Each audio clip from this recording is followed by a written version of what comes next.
Welcome to A Cast on Titan, the Attack on Titan podcast. We're going to talk about this month the chapters 84, 85, and your guys' questions at the end of the podcast. We have a lot of material to cover, to move through, because we missed the last 2 months worth of recording. So we're going to go ahead and roll into this and get started, because, like I said, there's a lot to do. So we're going to go ahead and do introductions first, but before that I need to put the disclaimer out there that this is a manga spoilers podcast, so if you have not read the manga up to chapter 85, we're going to spoil the two probably most important chapters in like the last 50 chapters, so that's up to you if you want to partake in that or not, if you want to go... If you want to know what's in the basement... and don't care about the journey to there, keep listening. It's good. Okay, let's do introductions in the order that we are accustomed to. I'm Scott, also ScotV23 from the subreddit, and I guess quick impressions of the chapters. 84, I wasn't too blown away by. Upon further readings of it, I really didn't get as drawn in as obviously 85 with a lot of big revelations that we've all been waiting for. But I feel like it served its necessary purpose. It wasn't like a drag to read. It was just didn't really grip my attention. Whereas 85, I had a lot of fun with. I feel like obviously the big reveal at the end and just throughout it kept my attention a lot better. So I think 84 was just alright and 85 was pretty good. Hey, my name's Ryan. I go by WX Bombadil on Reddit, and I really like these two chapters. There were some obviously major events that occurred plot-wise, and it drove the story forward quite a decent amount. We got a lot of answers to the stuff we've been searching for a long, long time at this point. There's a lot to discuss in here, but I really enjoyed them. I thought they were two good chapters that really capped off, or at least has been a high point of this last couple arcs building up to this. I'm Zach, Darth Mewtwo, one of the subreddit moderators, and... for once I'm going to have to agree with Scotty. The 84... Yeah, really, surprising. Zach has a negative outlook on a chapter? Fucking mark it in the book. 84 is kind of meh for what it offered. It felt like it was just drawn out, and they could have put more in. There's just too much no, do this! No, you should do that! No, flashback! It's kind of shitty, honestly. But 85 was pretty good. I mean, worst blue balls ever and worst reveal ever, but I mean, it was good for what it set out to do. I don't remember the last time I've ever heard Zach say that he didn't like a chapter. So, I am Stiller3 from the subreddit. I'm one of the other moderators, and Chapter 84 and Chapter 85, kind of like Chapter 83 for me, was a roller coaster, where... I initially went into Chapter 84, on a high note, or at least having a high impression of it just because of things actually happening and actually seeing the plot move forward, seeing character interactions and that kind of stuff. That's all great. I love it. Fun stuff. But reflecting on both Chapter 84 and Chapter 85, as I normally do, I came up with complaints about both of them. So they kind of evened out in the middle there. As a roller coaster does, it starts at the top and then you go down and then it comes back up and you end in the middle. Is that how it works? That's how that works. And that's how that went. That's how that went for me for these two chapters. What if you come down and end in the middle? I mean, what then, Stiller? Then? The idea is that you end in a flat position. You end up in a now that we're done with introductions and impressions, we're going to go ahead and start with Chapter 84, then go into Chapter 85, and then do questions. We're going to try and stick to that format. We may bounce around a little bit, but that's generally the approach we want to take. Is it bad that I thought we were doing Chapter 85 and 86? Well, no, considering that'd be impressive. I get those numbers fucked up all the time. The podcast question form is still at Chapter 84, and that's not right. It should be at 86 now. Well, I'm surprised it's not at 70-something. That's a fair Given that I'm the only one that ever remembers to change it. That's a fair point. I changed the last few, thank you very much. Congratulations, you're slightly less of a failure. Yeah, that counts for something in my book. Okay, so, starting with Chapter 84, the first thing that we do in Chapter 84 is cut to Levi and Aaron and Mikasa on the rooftop trying to figure out what the fuck to do. This is high point Syringe Bowl 2016. Where Stakes are high. this is the climax yeah. of Syringe Bowl, if we revisit this. Final countdown. Yeah, playing in the background. It's great. And that's the first couple of pages. I'd say it's a back and forth between Levi and Aaron trying to figure out how to administer this serum to the correct person.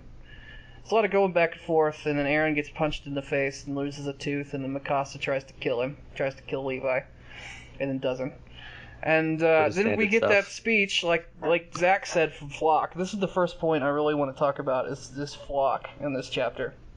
Because, who was it that said it? Somebody, you should, I'm trying to remember, somebody said to Flock, like, something close to, I don't give a fuck about your opinion. Mikasa told him to shut up. Yeah, so I remember somebody said it. He said, how can I stay silent? It's like nobody cares about you because nobody knows who you are. Dude, I honestly expected at least one of them to say, like, shut up, you're not in our club, or something similar like that. Shut up, you damn red shirt. Well, I love that he said, fuck you guys, I'm going to say it anyway, because it's important. And then he's just full on like, you know what? My responsibility is to summon Satan and beat the Titans. That's actually kind of close. I kind of love that about Flock. But I also hate that he has a name, considering he's not important at all. I think we talked about this last time, and you got pissed off because I was like, I've won this bet that he got a name. Yeah, I kind of remember that. You were the one who were. I think you were saying like, "Oh, he has a name. He's going to be super important now. He's actually going to contribute something." And I was like, "No, it's fucking stupid. He's just a red shirt."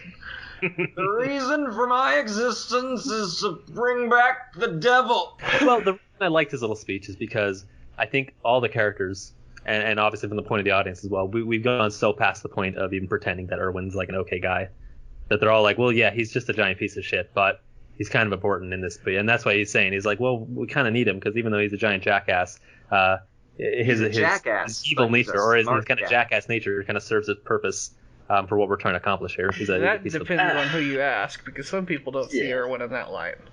I don't see him in that light. I don't think. I mean, I kind of like see him as like a necessary evil, but even that's kind of like, because I don't see him like as evil necessarily. He made some really challenging, hard decisions, and that's pretty much what Flock is saying. Like, no one else would be able to send all of these people to their death. And then, of course, if you're like an outside perspective, you're like, oh, that's a horrible thing you just did, ordered all these people to die. But without him doing that, without him bringing the courage out in everybody to sacrifice themselves for the greater good, then all of them would be dead. So you could say, like, yeah, he's evil, but he did what he needed to do. You know, well, that's a good point. I'm definitely not giving him enough credit. I think evil's probably the wrong word to use. Obviously, he has a lot of issues and made a lot of big mistakes, but the point is that he has that ruthless streak that is necessary for what they're trying to accomplish. You know what's great? Necessary evil describes exactly more than it does Erwin. What's great? Well, I think even that's misplaced. I think Zachary just has a bit of a fetish, but somebody mentioned that. A bit. Somebody mentioned that it was good worse. That Erwin, was the person who made those choices to sacrifice those folks, because now that Erwin's dead, Armin can't do that. Armin's not capable of sending people to their deaths. So thankfully, everyone's already fucking dead. So we don't have to worry about that. That's another point, like, in favor towards Erwin, is like, I guess in favor of his character, since he would have known that he had to play the bad guy essentially. He made the sacrifice so that Armin wouldn't have to. Exactly. Somebody had to do it, so he put it all on his shoulders and kind of took the reputation with him as a consequence. But like you said, somebody had to do it anyway, so it's better that one person kind of take the burden than and kind of subjugate multiple people to those same responsibilities. Armin's hands are just a little bit cleaner. Armin's hands are just a little cleaner since he doesn't have to do that now. I mean, Hanji will have no problem with doing it. She'll send people to their deaths for science. Yeah. So, but I guess that's an interesting perspective, because a lot of the criticism we have of Erwin is that it wasn't just that he was sending people to death, but he was doing it for personal gain, because the whole point was that he was selfishly trying to at all costs see the basement for his own curiosity rather than the benefit of mankind, because that's what this whole last arc has been about, revealing how much of, for all the good that he's done, how much of it was selfishly motivated, which draws into the question, if you do, whether you do good things or bad things, is it about the cause of the means to an end or the end? Does the end justify the means? Exactly. Yeah. That's why I love Erwin. That's why he's one of my favorite characters, because all the good characters in the show have that as part of their characterization.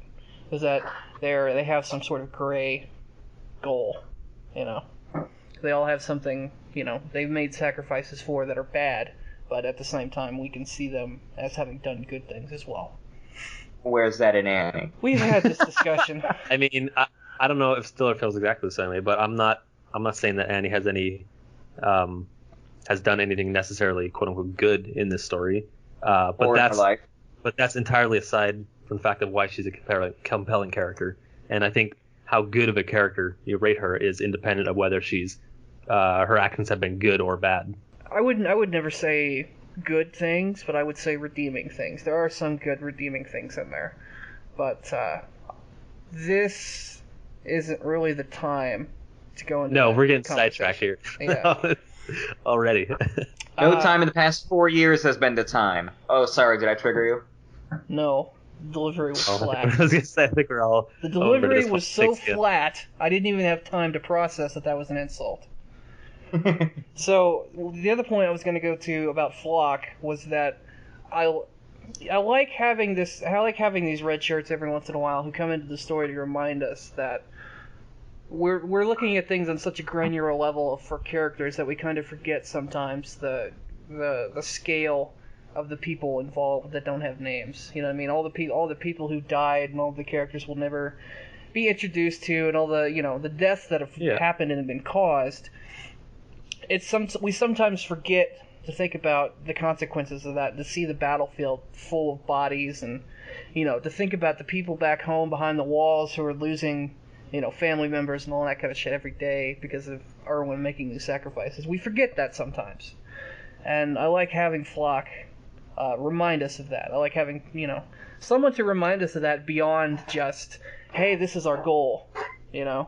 Well, you're right, and I think a good illustration of that is the fact that even just recently, you can see from these last few chapters, when Erwin rode all those people out there on the horses, we have the very visceral imagery. We have a lot of imagery of the people dying, the people lying all over the place, but we don't have that same connection to them as actual individuals. Mm-hmm. It's easy to see them as faceless, whereas with our main characters, obviously we know their backgrounds, we know their families, XYZ, all the things they've done up to this point, with all the red shirts and then just cannon fodder essentially, without any real backstory. Not even backstory, but just like any really insight into where they came from and their families and their lives. It's hard to have any real connection to them, or really any proper sense of empathy compared to characters a little better. And it's not a case of whether you want to be empathetic or not. It's just we just don't have the tools to work with as far as that information available. So there is that sense of detachment compared to somebody like Flock, like you said, who gets fleshed out a little more and just gives a little more depth to that aspect of it.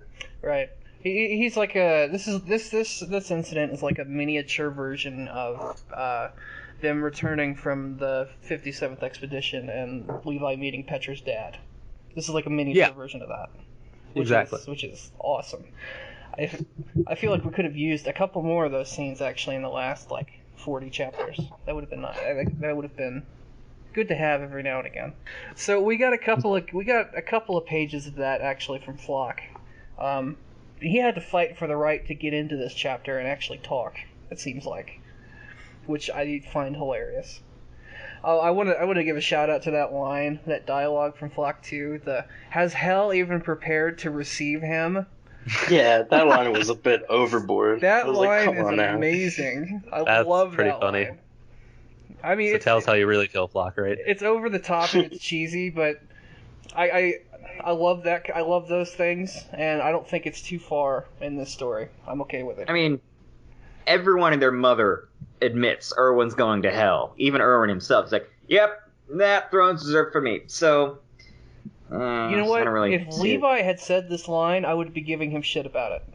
Oh, me too, 100%. Because it's not Levi, I'm totally fine with this. He's had a few ones like that, but yeah, this one, that one's pretty good.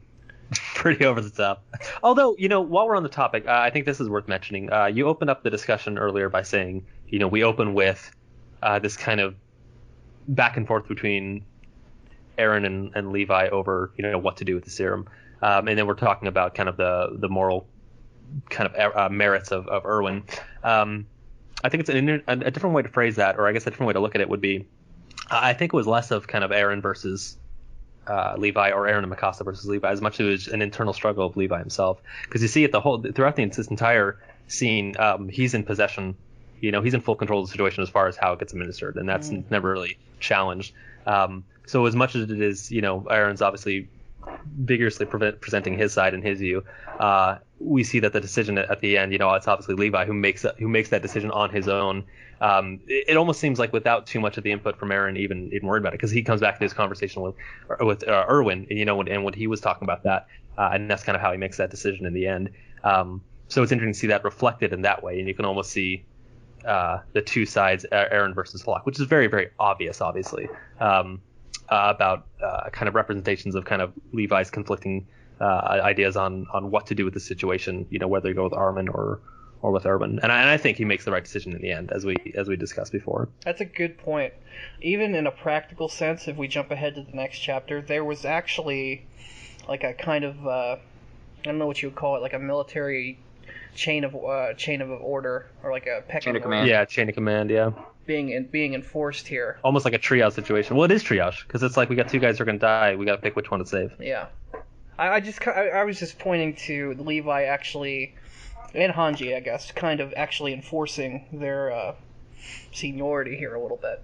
Because I don't know if everyone knew, but Levi actually being the one who was, given the syringe to actually make the decision himself, actually, like in a practical and formal sense, actually has a, practical restriction on it. Like he's only Levi's the only one allowed to make that decision. You know what I mean? Yeah, and it means something that he administered it and not the others too, because the point of that he's in the top of the chain of command, his decision obviously carries weight, and the fact that he was the one who physically went through with it means that there's really little room to question that from the guys below. Whereas if, say, Eren and Mikasa had overpowered him and taken it and done it themselves, that would be a lot less legitimate. And Mikasa did actually. She tried. Yeah, she did attack No, she him. did. She just didn't go through with it. Yeah, she held herself back smartly. Well, Yeah, wasn't it that would've Flock been- that Not good. restrained her, or was No, he restrained Eren. Oh, okay. Levi, there was that moment where Mikasa realized that Levi wasn't actually resisting, so she kind of backed off. Well, how do you feel? Oh, go ahead.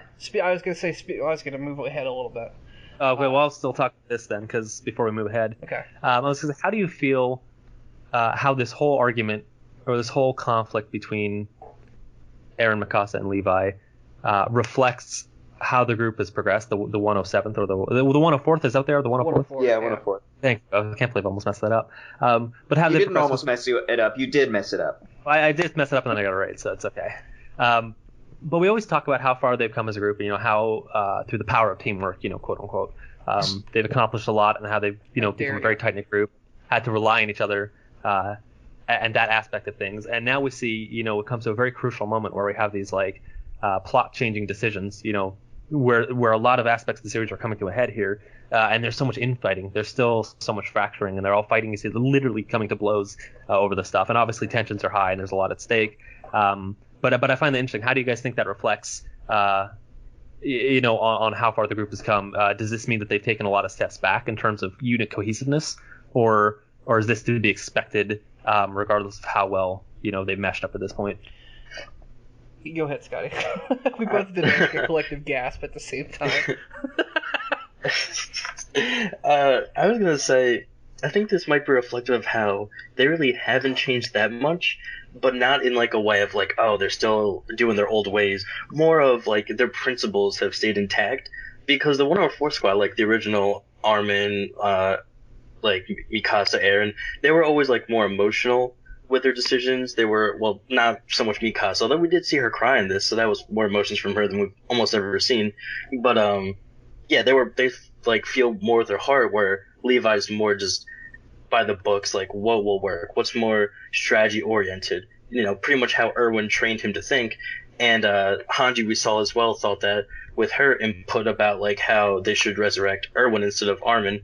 So I feel as though the way the argument progressed between Aaron and Levi, kind of shows how they're still set in their own orientations of thought. One's more emotional, one's more tactical. So I think it's just a reflection of that. Well, Levi was extremely emotional as well. He was just trying to justify it with tactics. Well, yeah, but his tactics seem to Levi. come first. Well, I disagree because he doesn't that come up explicitly in his dialogue or at least his thought process? I mean, maybe I'm misremembering it, but I believe he basically said, or maybe it was Aaron who was confronting him. It's like, no, you need to put your emotions aside as well. And it was Levi after said that to that Aaron. well, no, didn't Aaron say that right? Or somebody said that back to him. There's like, you need to also do it because your emotions are getting in the way of why you're deciding for Irwin. And it was after that was said that he went back and actually made the decision. Aaron basically said, "How can you ask me to put my emotions aside? How am I going to be able to do that?" Oh, okay.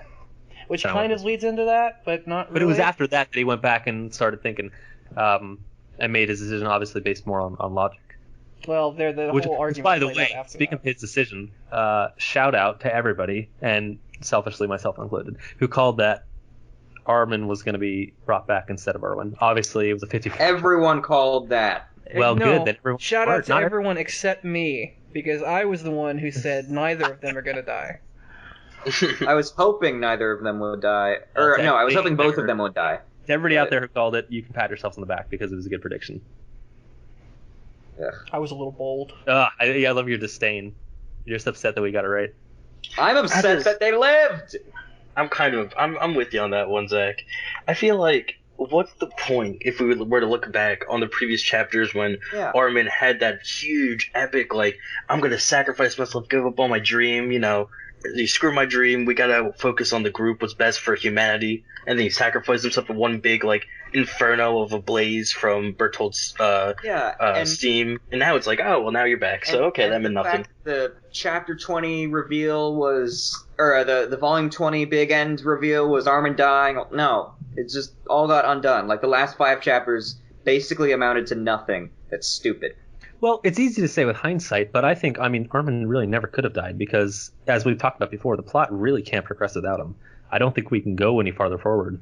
I disagree. Without, and that's why I and many other people knew that he was going to come back over Irwin because the plot could not have progressed forward with Irwin. I don't think we could have gotten any farther without Armin because I feel like you needed one of the two in that role to move the story forward, especially since they've so much on his intellect, and now that we've got the big reveal from 85. This is the moment where we split, because I had this conversation with Scotty the other day about this particular moment, about Armin coming back from this, and so how the plot is going to progress from here now that he's eaten Berthold. What that conversation amounted to, or what it ended up being, was this could have played out in a very different scenario where we could have basically redone the entire end of the fight, and we could have avoided Syringe Bowl entirely. And if we had done that, I think the story would have been stronger for it. What was the alternative? Because assuming that we had to get to the point where Armin was a Titan, because it seems like for whatever reason Isayama has decided that's inevitable. Well, the thing about that is that how else do you get to that point? What we had talked about was Armin not becoming a Titan, that he shouldn't become a Titan. And this is getting into Chapter 85 stuff. But him eating Berthold removes that character in Berthold that was great and we could have had more, characterization for. And at the same time, it's going to introduce a future trope. It's going to introduce a future cliche with Armin now having amnesia trope, digging through Berthold's old memories. And it's going to I don't know if he'll be able to. They're going to ham fist Armin retrieving Bert's memories to get information on Zeke's people and the village and all that spoilery shit that we don't know about. I think you're probably right. I don't know if he'll be able to access Berthold's memories because what we've seen before has been on people with the coordinates, so it might be. I think it's a factor of the coordinate and its memory altering crap rather than Shifter eating Shifter. If that's true, that would be great. But what we had discussed was that we could have just avoided this entire thing. I will concede that it is a little lame. That's the whole the best friends finally get the same powers. Now they're like a tag team. That's kind of cheesy a little bit. Yeah, because now we can basically predict Mikasa's going to eat Annie at some point. What we had come up with was... I wouldn't say that's certain, but... What we had come up with was that we would have saved Berthold, and that the shifters should have won the fight and actually succeeded in taking Eren back to the village. That way, there's a lot of potential for how that could have played out, and we could have gotten the same information that I'm thinking we're going to get from Armin that way. Right? And that would have created a much more dynamic point in the story than where we're at right now. I don't know. I think we'll get. Plus, we would have been force introduced to tons of new characters, and we would have had a big setting change instead of, oh, we're going to sit in the capital and have exposition about these memories. Well, that too is that Chapter 85 could still happen as a result of this. They could still go to the basement after that happens. Well, I still think they're going to end up at the village regardless, and I think even so, the amount that they learn from the village is always going to overshadow whatever kind of memories Armin could conjure up. Because I think that he's only ever going to get flashes and small clues, which is going to pale into comparison to what you can reveal from actually being there and seeing in person. I think that's fine. I think we were just looking at recreating the events so that there's less trope and it's a little more. Well, the only one problem with that is that I gotta give Isayama some credit for this, or give him the benefit of the doubt, at least I should say, is that in order for that to work, you have to assume that this whole thing is supposed to culminate in Armin having memories, or somehow relating to memories of the village, because potentially that could be a side byproduct of it, but I don't think that's his end game. I don't think that's the reason that he made him into a Titan. I think he has another goal plot-wise down in the story that this needed in order to accomplish that would be at most a side effect or a byproduct of. The other objection to this is that, we've talked about this tons of times before, is that there's no practical explanation for why humanity won that fight. Realistically, they should not have won that fight. No, I thought they were fucked. It feels very ham-fisted that humanity won because the good guys had to win. It feels very forced. You know what I mean? Reiner had that whole bit of exposition of, oh my god, Zeke is the most powerful of any of us. There is no way Levi will lay a finger on him, and yet he got obliterated in about 10 seconds flat. Yeah.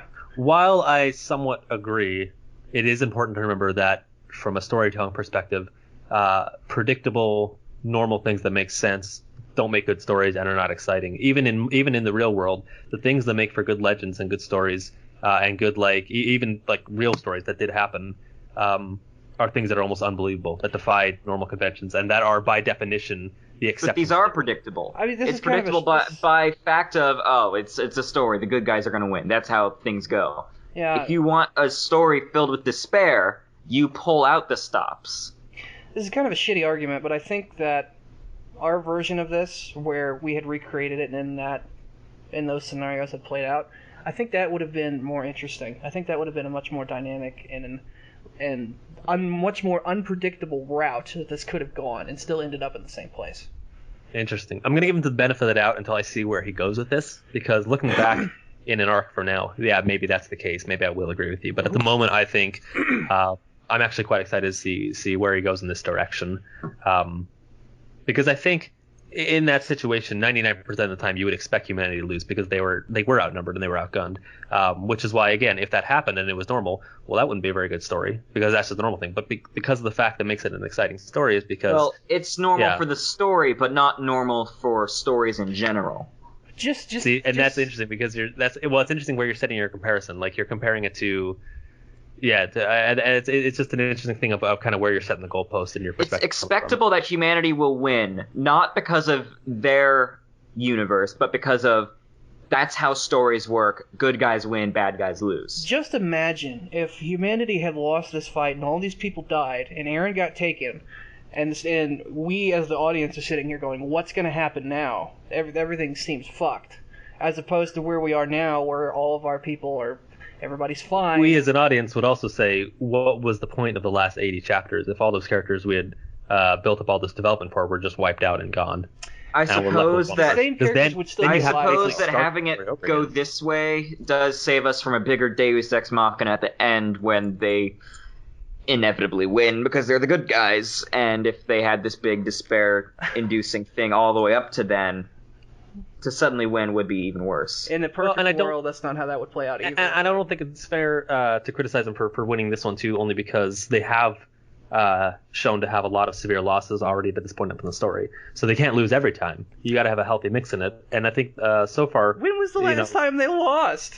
Let's see. Didn't they have that? Well, they had that big loss at Trost, obviously. That was the big one. Trost was humanity's first victory. Then was the loss at Utgard. Well, I mean, I guess it was kind of a victory because they plugged the hole, but they still, everybody died. Have they? I don't know if they've ever lost since the series began.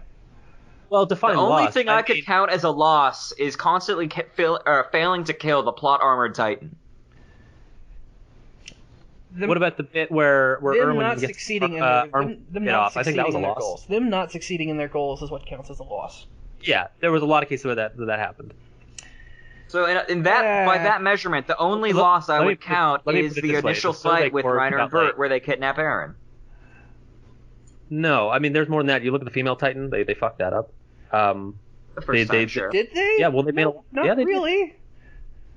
They saved Eren. They gained information about the Titans, and they didn't. But they did lose all of Squad Levi, so I can concede that one. The first time they fought Annie was a loss. I don't concede I'll put it in this perspective. You can count the number of Survey Corps members left on two hands. Out of how many hundred? I think they're at 9. Actually. Yeah, but you can count the number of Survey Corps members that mattered on one hand to begin with, or two hands. Well, I mean, I don't know if that's the right way of looking at it. Though, it's also starting to piss me off. The Survey Corps was always more than 10 guys.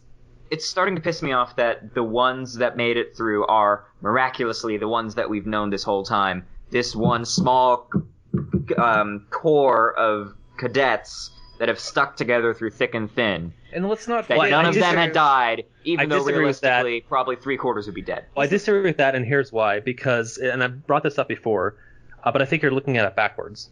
If you look at the end result of a story, and you look at all the people who are left, and then trace their origins back to the beginning of the story, you say it's unbelievable that all those people made it all the way together in the end, while everybody else died. Whereas it's kind of like circular logic there, because it's always going to be the case where the people who survive at the end, it seems like an unlikely route to get there. We've met people like Flock along the way. We've met other characters that have come and joined and died. But still, there were more people in their core group that have already died up to this point. So I don't think it's fair to say where, of course, they've all lived, because the story's only going to be about the story's only going to be about the people who live. The story's not going to be about the people who die early and don't make it to the end of the story. So it's a little disingenuous, especially since we're talking about a medium like this. Like mangas and things like that, to say that it's unrealistic that they would make it this far, when of course the only people that would make it this far are the people that the story is about in the first place, because the reason the story is about them is because they made it to that point. Well, the story's not about Connie and Sasha and Jean, it's about Eren, Mikasa, Armin, and Levi.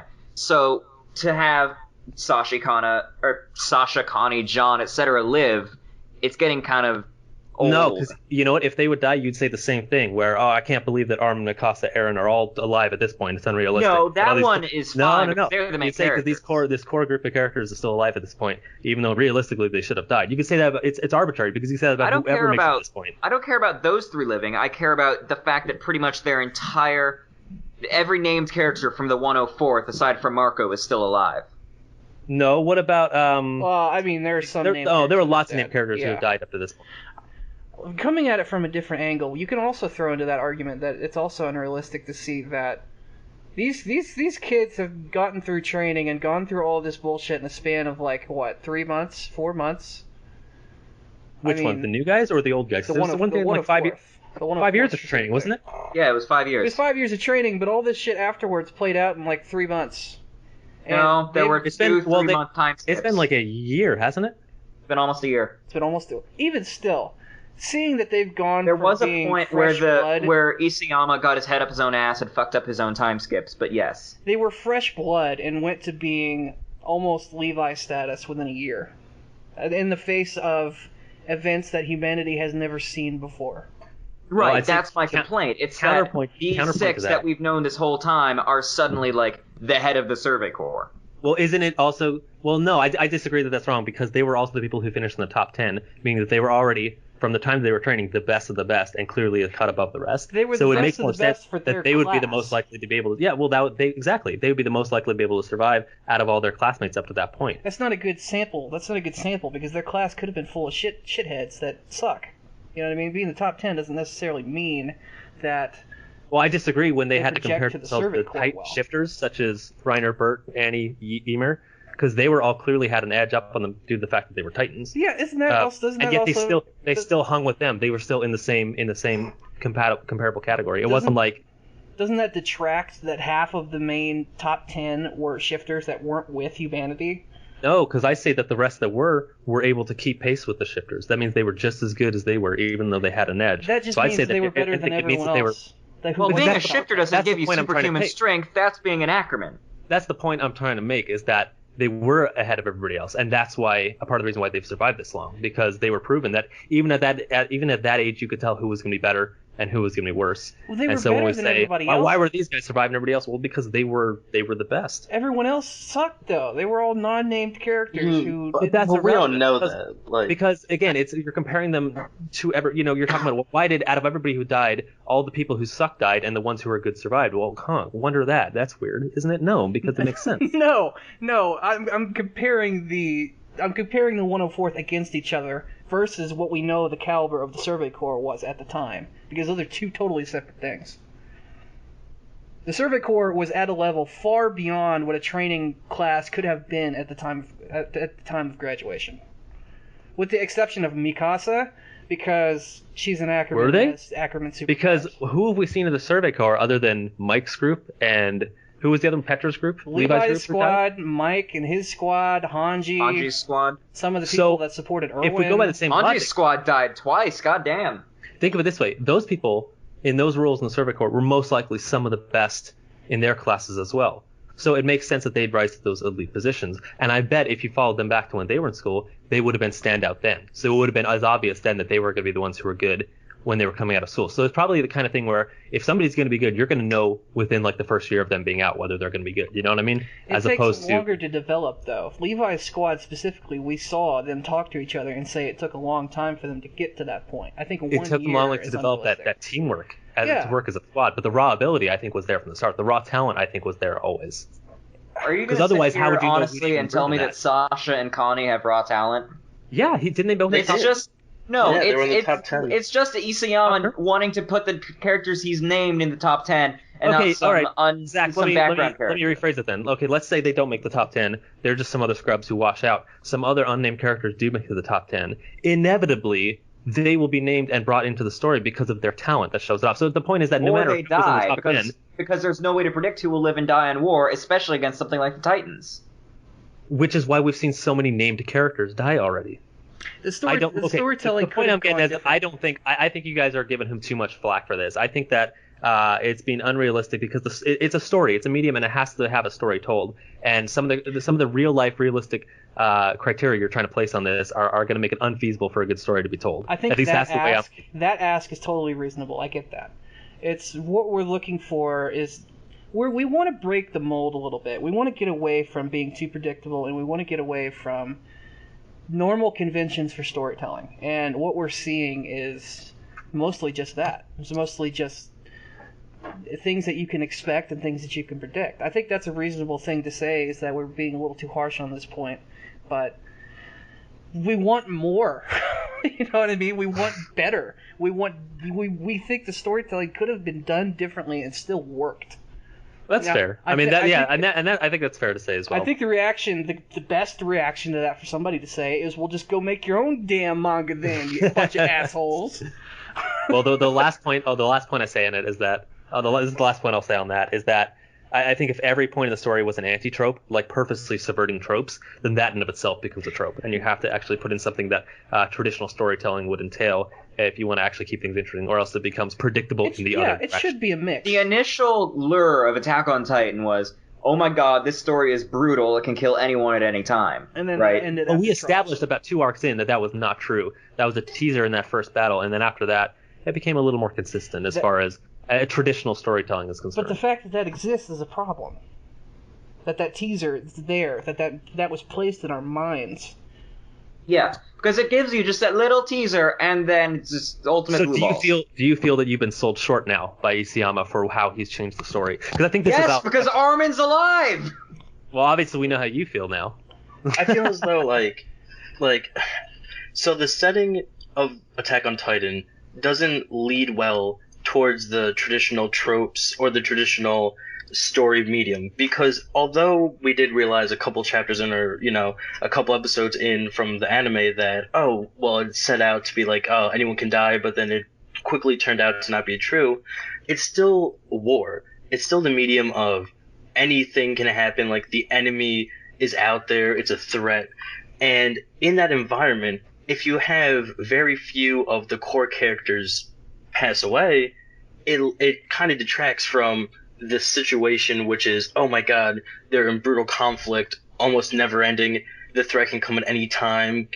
A shifter can come and kill you. And now it seems, Armin was going to be one of the first few main characters that died in this entire series. You could say, Hannes or like some of the other ones, but pretty much there have been very few, if any, main core characters that we've grown with the series with that have actually passed away. And yet this medium of war, chaos, and like the futility of battle, it doesn't seem to stick well with the tropes of, now it's going to follow standard storytelling, which is like very few of the main characters pass away. So it sounds like you guys would be happier if more people died, if more main characters had died up to this point. Yes, yeah, absolutely. That's absolutely true. At this point, when Berthold died, my reaction was, and still is he really dead? Because I feel like he's going to come back. It almost reminds me. Because Reiner has 4 times. I want to point out... yeah, go ahead. I want to point out Ryan asking that question of, do you feel like you've been sold short? Do you feel like you've been misled and lied to? This argument that we're having about that tease being at the beginning of the manga and then fading away, this is the exact same argument. This is the exact same problem I have with Mind Wipes, because that sort of element wasn't present in the manga up until that point when Mind Wipes actually happened. So I have the exact same argument against Mind Wipes that I did with this. Because that element, that type of thing, was not present in the story up until that point. I guess that's kind of reverse. That the teaser that we're talking about was there in the beginning but then faded away. So my problem is consistency. Sort of what Scotty was talking about, how originally we had gotten to this point where we had expectations about the main cast and about the red shirts, and then that kind of changed over time. The consistency has not stayed the same. And I find that to be an issue.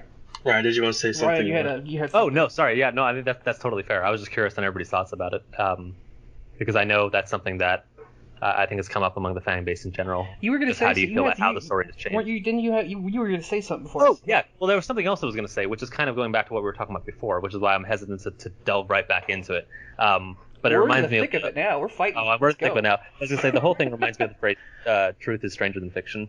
And something that's always a crazy illustration of that is when you're reading, and I'm sure many of you have done this before, the Medal of Honor descriptions for people who have awarded them, and descriptions for what they were awarded for. And sometimes you read a lot of those, and they're insane. And sometimes you read this and say, that's so crazy. That person, it sounds like something out of fiction. It sounds like something that shouldn't have worked. If this was a story, I wouldn't believe it because it's too cliche and it's too, predictable that the person would come out in the end, too tropey even. So I think that, again, sometimes we have this expectation that stuff is supposed to be so normal. And that's the same problem, because even in reality, sometimes stuff is it goes back to the same phrase I just said, truth is stranger than fiction. Sometimes things that happen in real life are so, seem like they should be fiction based on how, either unbelievable or at the same time sometimes predictable, you think it could be.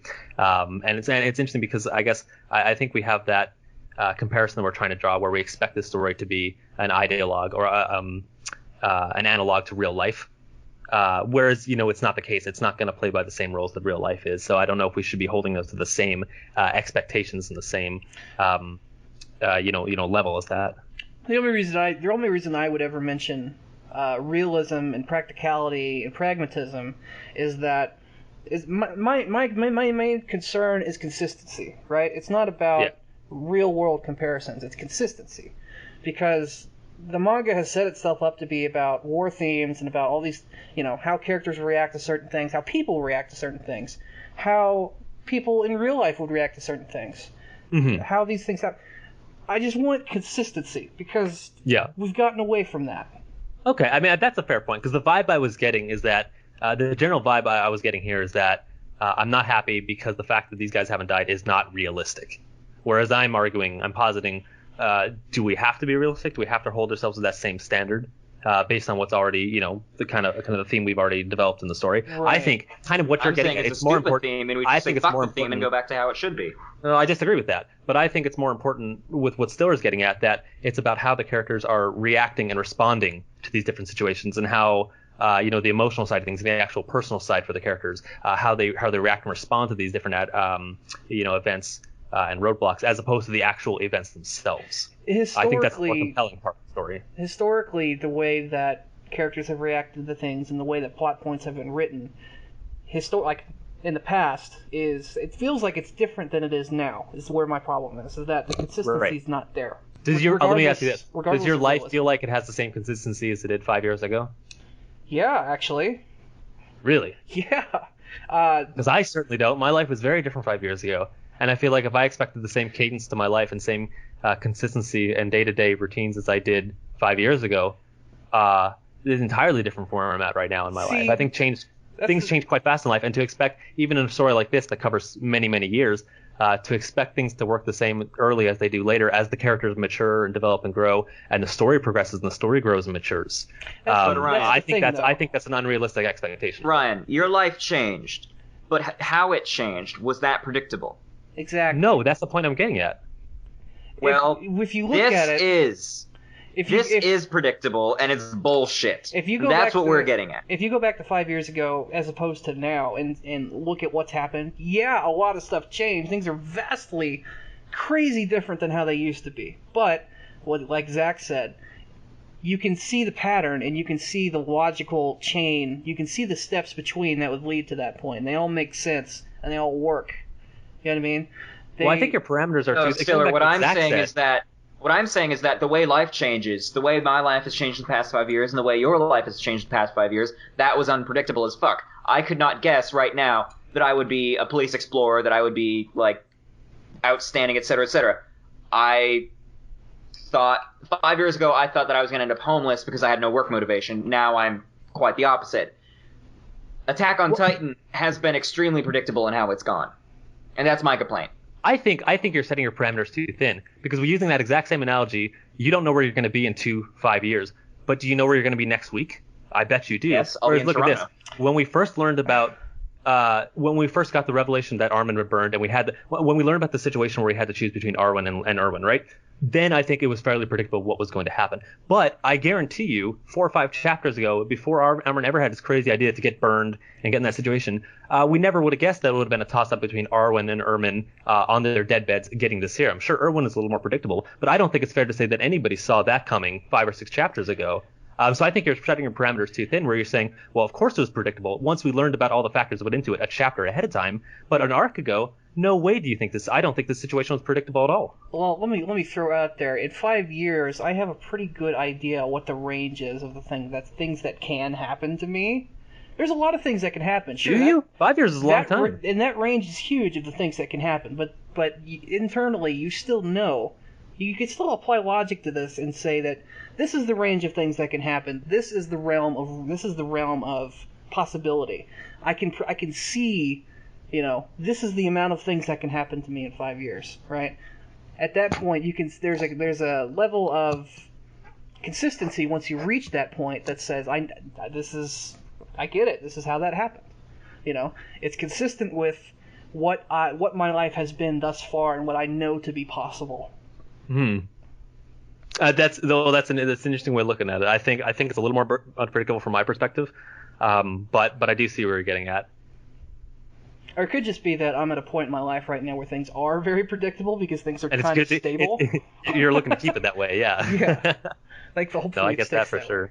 I think we've beaten this point to death. It sounds like we've got our opinions, and I understand your guys' perspective quite clearly now. So I definitely know where you're coming from. I knew once we got to this argument that it was going to blow up and be a big thing. I knew we were going to reach this point.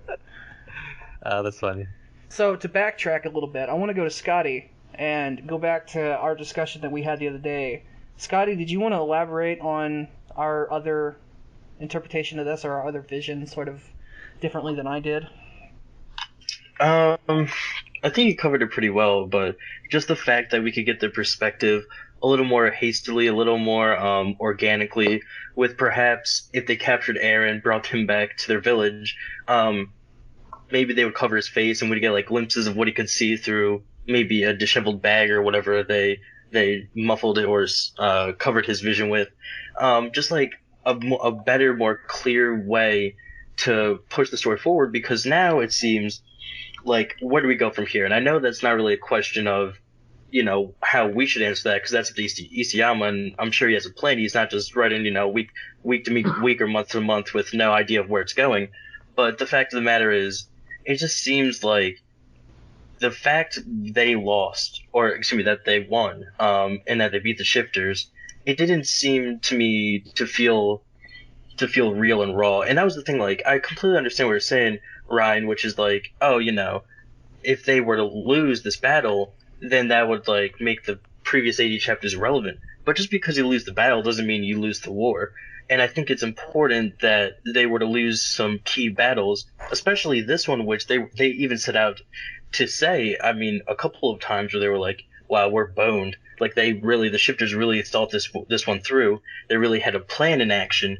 And it was the Servant Corps, if we go back and we recall, that really had no plan to how to deal with whatever the Shifters were to do. They, Erwin gave Levi the serum and was like, here, do whatever the fuck you want with this.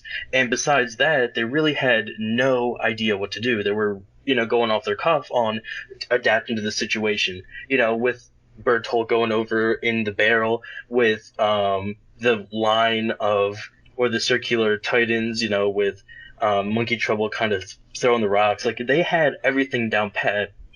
And even in that situation where the more qualified and prepared individuals had the plan, and the less qualified, the red shirts and the, underprepared individuals had no set of actions or plans, they still came out on top, like, very heavily, And I feel as though... Yeah, I'll concede that it definitely, they got lucky in this fight. And it seems like you said, the people who were better prepared and the people who had the advantage didn't win in the end, which was against the run of play for sure. Yeah. Woo! Woo! My goodness. Yeah. We got like what? One panel in. That was fun, and like I said, we had to get to that argument at some point because I knew that was it was going to come up inevitably. So I'm glad we got that done. Out of our system. Something I'd like to point out is just how shitty Armin's Titan is. Yeah, no. Well, to be Looks fair, amazing. Aaron's Titan looked really shitty as well. So that's just the mindless Titan form. We don't know what the actual Titan form is going Aaron's to look didn't like. look too bad. We haven't Yeah, seen it did. his shifter form yet. I We thought just it saw was his kinda cool. mindless form. I'm sure all When the he ate shifters Grisha? looked like shit originally. Yeah. What I wanted to point out is when Aaron's lying on the roof right after Levi throws him away, he's in the exact same pose as when Armin was initially eaten by the God Titan. Like one arm hanging off the roof. Oh yeah, okay, gotcha. So I thought that was a nice homage. Interesting, yeah. Oh yeah. Well, there were so many parallels to that with the whole Armin being eaten and returned. Like we talked about that last time we were on the cast. That parallel between what happened to Aaron at the beginning of the story and what's happening to Armin now was almost like word for word. It's like spot on, and it's very intentional. It's very intentional they drew that parallel. Scotty, wasn't that a complaint that we talked about where Armin being eaten and then coming back as a shifter is a repeat of what happened to Aaron? That we're just recycling that? Yeah, probably. I mean, that definitely sounds like something we'd complain about. Well, you can call it recycling, or you can call it a throwback. You know what I mean? You can call it a parallel. You can call it an illustration. I think the difference is whether we like it or not. If we like it, then it was an homage. If we didn't like it, then it's a recycle. I mean, at the same time, you could say that anyone turning into a shifter is the same, just recycle. Well, no, because there were very specific events of the This fact played that out in a very parallel manner. yeah.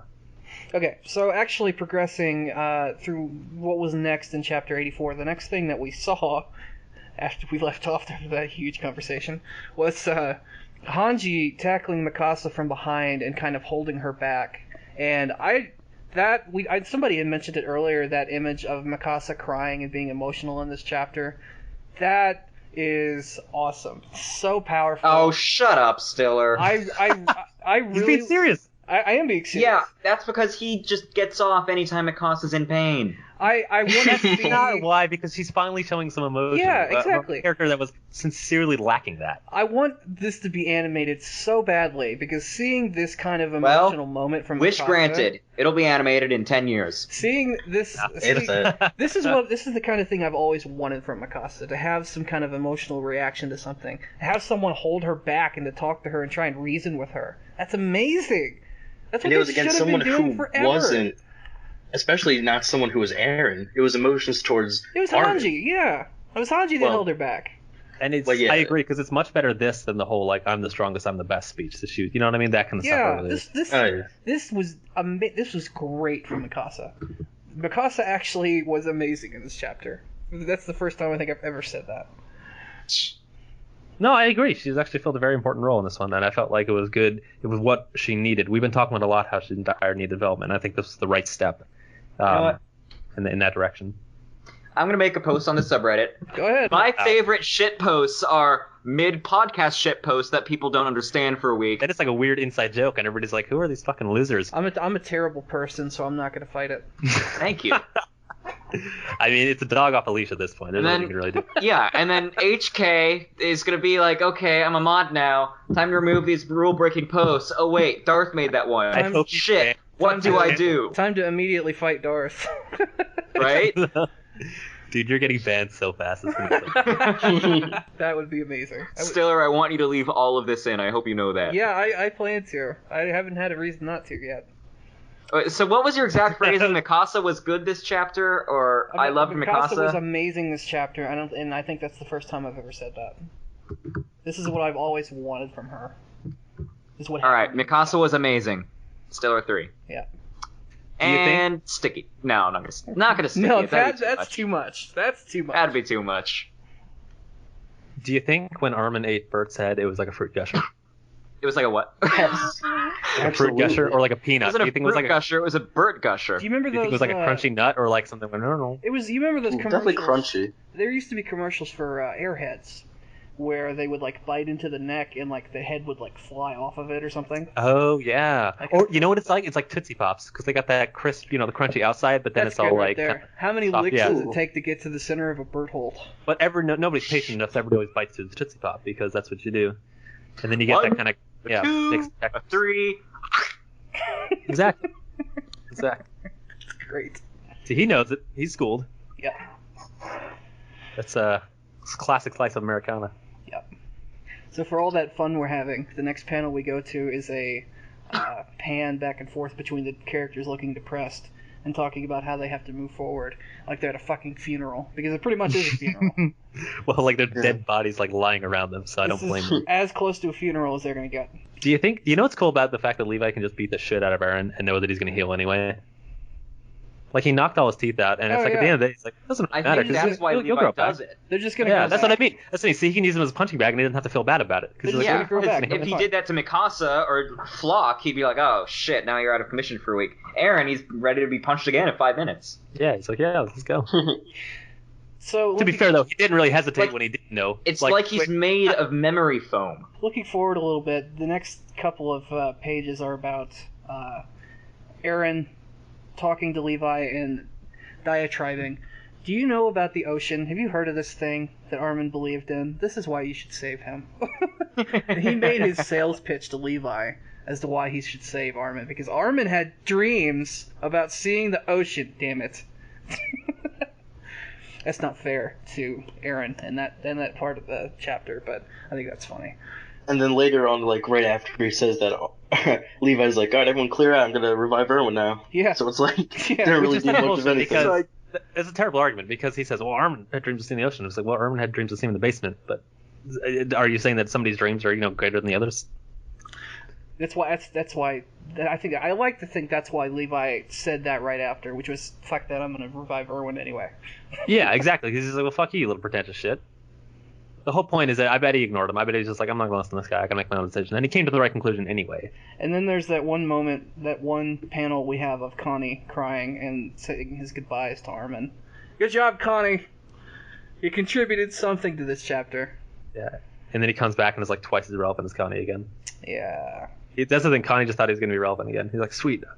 Well, he perched himself on that section of the rooftop because it looked good for a panel, and he was like, man, this is going to make this chapter so much better. Connie's like that actor who all he wants to do is get one line per an episode because he knows that makes him get a payday. So he's just trying to get that pay. He's just he is a working actor for sure. Yeah, just trying to get that cash, and that's it. I think that means he's checked out at this point. He checks in when he needs to, just like, hey guys, I'm here. All right, he's on salary. He doesn't have to check in. Yeah. Fucking guy. I wonder what the Survey Corps members get paid, actually. Probably shit money. Not very well. Yes. Guarantee you not a lot. Although, maybe the whole budget goes to them now. There's like 10 of them left. So they get all of it. Now they're just rich. It's like an inheritance. The guys up top are like, well, now you know what? I don't think you guys need the budget anymore. We're gonna cut it down, shape it down a bit. Police departments in a nutshell. So, although, to be completely honest, though, they're still in the midst of this horrible economic crisis they're coming from. So they do have to be very careful with how they allocate their very limited funds. And I'm sure the fact that the Survey Corps is essentially decimated at this point is going to have pretty big influence on their. Decimated means reduced by 10%. That's is there a hard reduced number to for that? 10%. non-summated. No, decimated is to remove by 10%. I thought it was 2. Oh. Let me see. I never You might be realized right. that decimated had the deci prefix. And had because it was on the Reddit thread the other decimate, day. So decimate originated from removing 1 in every 10 of a group of soldiers or others as a punishment for the whole group. So it's reduced by, not reduced to. Well, hyperbolic decimation. Nobody liked that one. That was clever. I like it. It was. Okay, fuck you guys. But I want to say they were nominated. They were more nominated. Nominated? Is that a word? Yeah. Deci is 10. Nona is 9. Jesus Christ. Dude, it's basic frickin' Latin. So moving on. I really like that the next panel we have to look at sort of internally here references the discussion we just had, which is when Levi goes to give Erwin the injection and Erwin knocks it away. And the quote that he says, he's in his stupor, he says, "Teacher, regarding what supposedly doesn't exist, how do I investigate and prove otherwise?" Teacher, how do I science? I like that as a contrast to the discussion we just had where we were arguing about realism.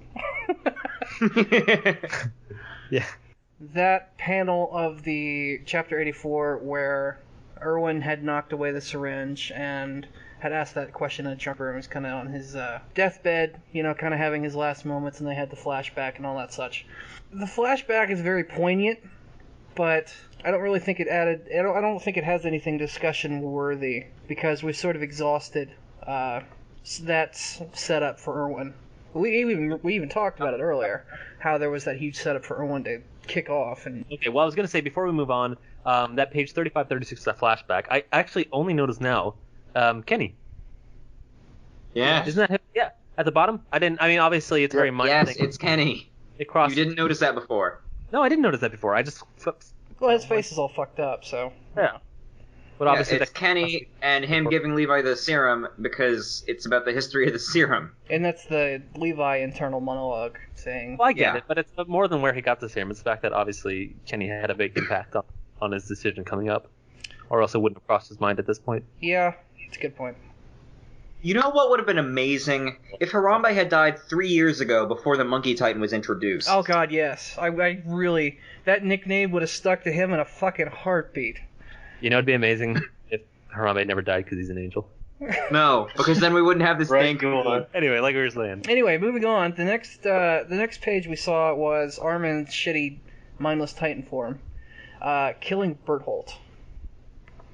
Yeah. And that Crunch whole... had like a little pack, Yeah, that whole fun scene. Which was, for me, it was really felt depressing. Underwhelming.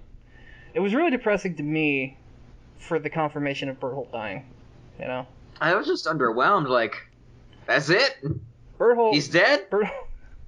Well, Okay. think about it, Zach. The page that you would like the most is the last one for Bertholdt, where he's screaming and crying and all that shit. Oh. And you can actually see the teeth starting to dig into his face. I know, that one is... I mean, despite everything he's done, it's a pretty brutal way to go. A very brutal way to go. And then it makes you. I'm sure they don't look like they're thrilled. The whole thing. He's like, "Please save me! Don't let this happen to me." And they're all like, "Oh, sorry, dude." This part of the chapter was the shittiest part to me, or for me, is because I really liked Bertholdt's character, and his last words were crying out for Andy and Reiner. God damn it. Yeah, poor guy. Poor guy. I mean, I feel bad. Obviously, he killed a lot of people and did a lot of bad shit, but it's shitty that he had to be in that situation in the first place. Yeah. So now I'm sure as young children they did not. I very much doubt it was voluntary that they chose this path. Obviously, we won't know until we find out, but I get the feeling that they didn't have much of a choice in the matter. I'm gonna miss Bert. Bert was a great character. Very few people actually appreciated Bert's character in the story. I don't think Bert was a great character just because we didn't really get to know much of his character. That exactly is what I mean right there, because no one really knew anything about him because his lifespan in this series had such a limited amount of time where he was on screen and actually talking about things. No one really knew anything about him. Most of his characterization and development came through his teammates, through Andy and Reiner. Yeah, through Reiner. He was a shadow of Reiner for most of the story, and it's only really in this last arc that once Reiner got kind of KO'd. So this fucking guy he came into his own. Gets killed before he can have any actual development of his own. I mean, we had that bit with him in the when he was fighting Armin and Eren at the end of the battle. That was great for his character, but that's like the only moment he's ever had.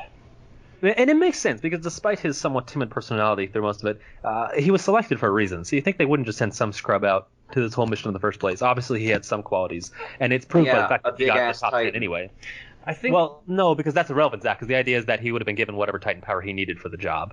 Because at least I got the impression that since, based on the way Monkey Trouble was talking about it, these powers are transferable, and the idea is that because they were selected for this mission, they were given the powers specific to their roles from whoever they had to eat in order to get to that point, and then they were sent out to the wall after that.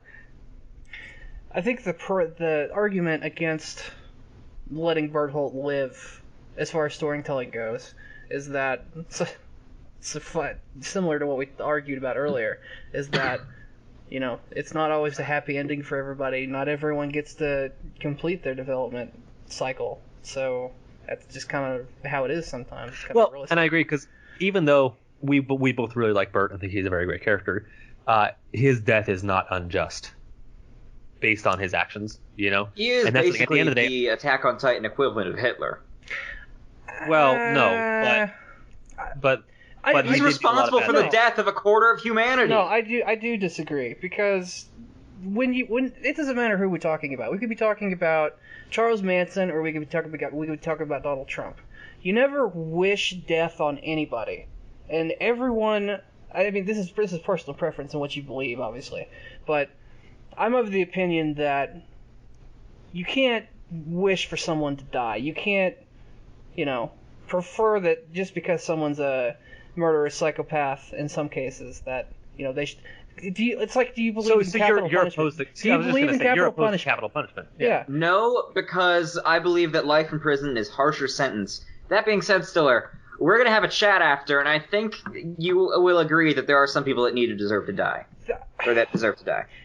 It's a very philosophical question, and it's a very tough question, because there's no easy answer to that, ever. You want to believe that people can, if you believe in any kind of hope or optimism in this world, you like to believe that people can get help and fix themselves, and, And also something to consider is that there's a difference between what is fair, what is good, and what is just.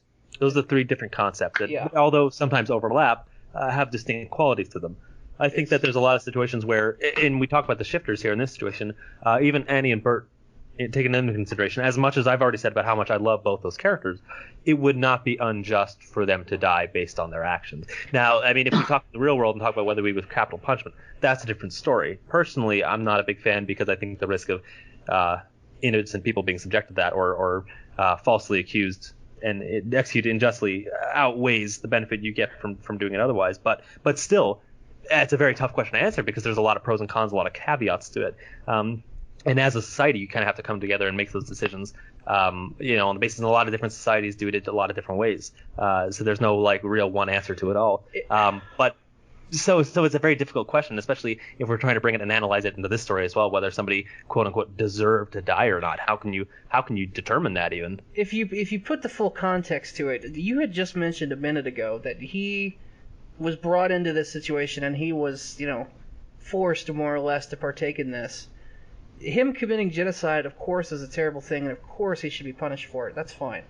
It's just that if you look at the full context of it, it's like manslaughter versus murder. He didn't want this. You know what I mean? He didn't want to commit genocide, but he felt like he had to. Well, we're splitting hairs. And he could have just not kicked or not shifted. It's still absolutely very punishable for all three of them, and they all should absolutely be punished for it. But they're not the monsters they're made out to be, and they should not be treated the same as the kind of monster that would, willingly do that kind of thing. So if they had willingly done it, would they deserve to die?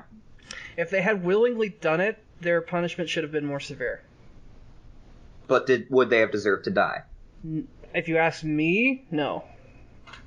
Well, here's why This is a totally subjective and a totally personal preference kind of thing, because it is. There are such different belief sets as when it comes to this kind of philosophical question. Well, and the only thing I want to bring up regarding this is that it definitely feels, and it's difficult in this situation because we're using real world, our values and beliefs that apply in the real world, and using that as a comparison for what we're looking at in the story. Whereas we're talking about in the story, we've got humanity which is eviscerated down to its last remnants, and this is essentially life or death for as these guys know, civilization. Obviously, the reveal at the end paints a different picture, but from what we currently know, the people on the walls, this is the last remnants of it. So in that situation, it's like, it's the same reason as when like martial law goes into effect in different situations. It goes beyond the regular mechanics of society when you have situations that present the impending doom or completely extinction of your society.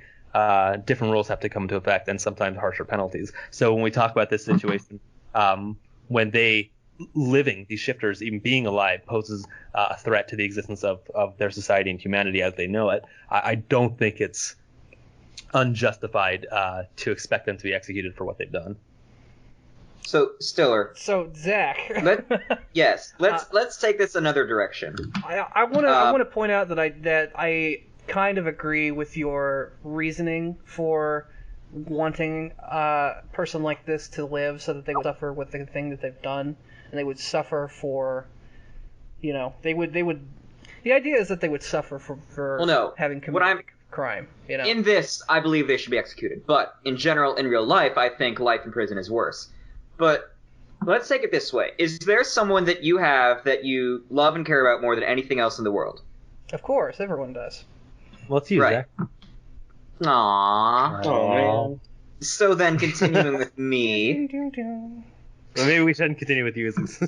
All right.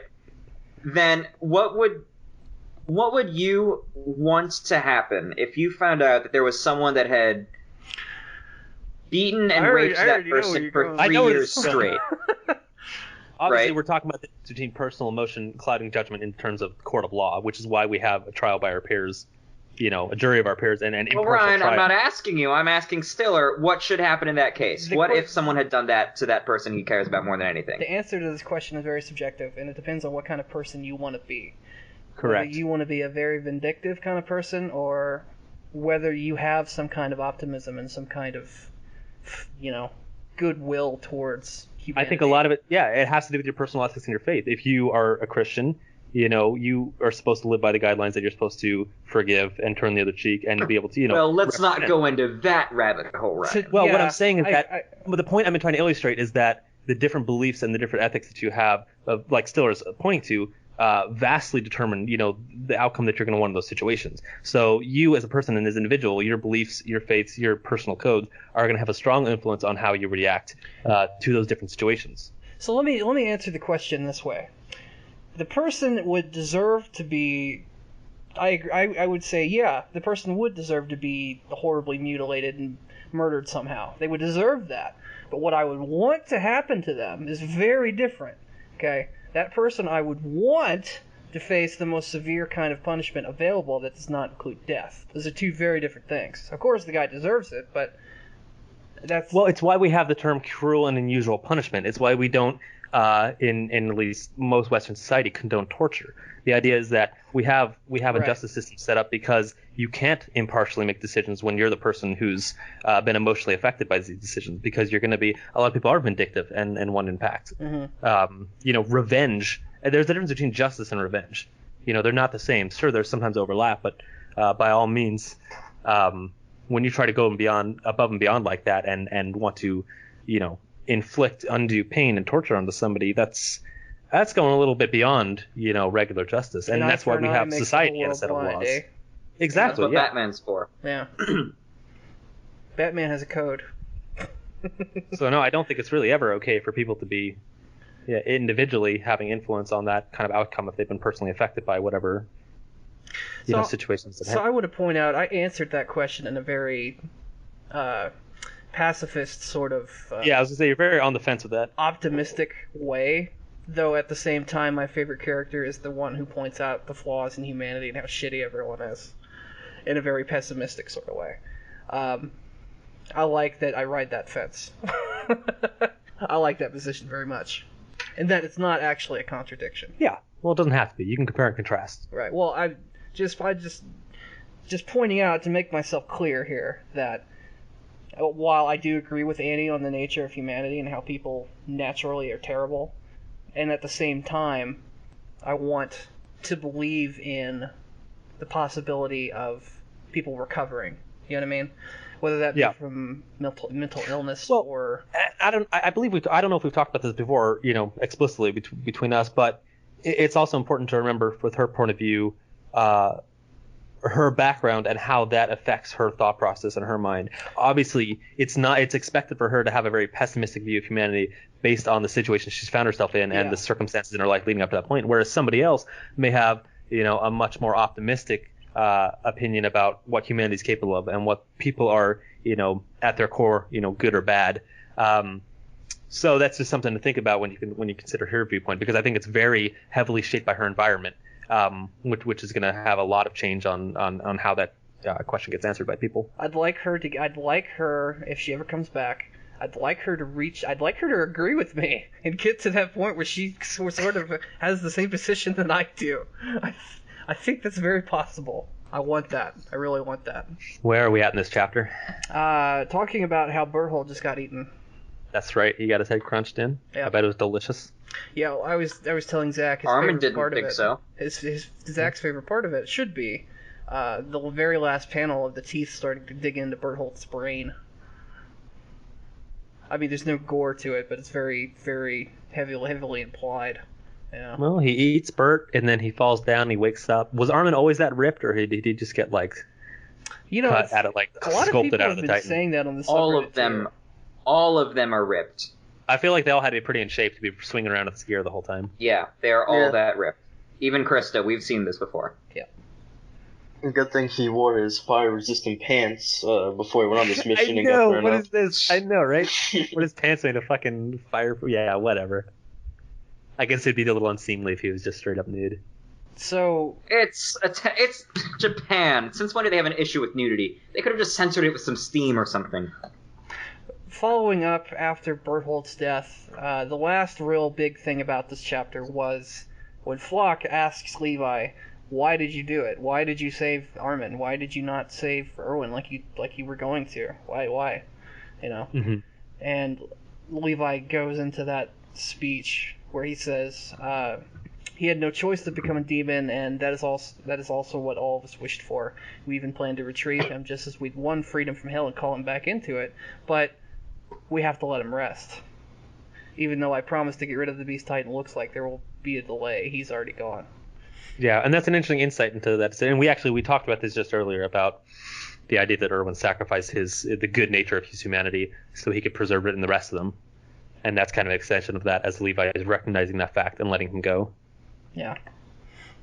So, Erwin did. I think it's a well-earned send-off for Erwin as a character. Yeah. We all knew he was going to die at some point. I think it was inevitable. And out of all the ways it could have gone, I think that this was a good tribute to him in his character, as far as the manner in which it went. Yeah. So it really was a very, very explicit passing of the torch, because we talked about that before.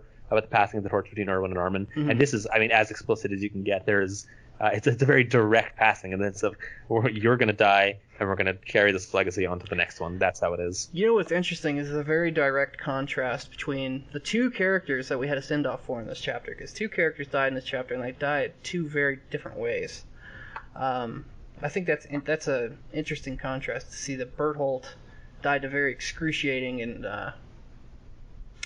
observed way, whereas Erwin just kind of As suiting. His almost seemed peaceful. Yeah. I mean, obviously, I'm sure he was in a great deal of pain, but he just kind of slipped away with a lot of with some respect. There was some respect. he Given, wasn't I think. really conscious. He was more like in a state of shock almost. Yeah, it was delirious. Yeah. So he kind of did slip away. It was very peaceful, more Yeah. peaceful. Whereas Bert was a very, yeah, like you said, very visceral, very brutal. Very opposite of that. Yeah, definitely a dot the I, cross the T.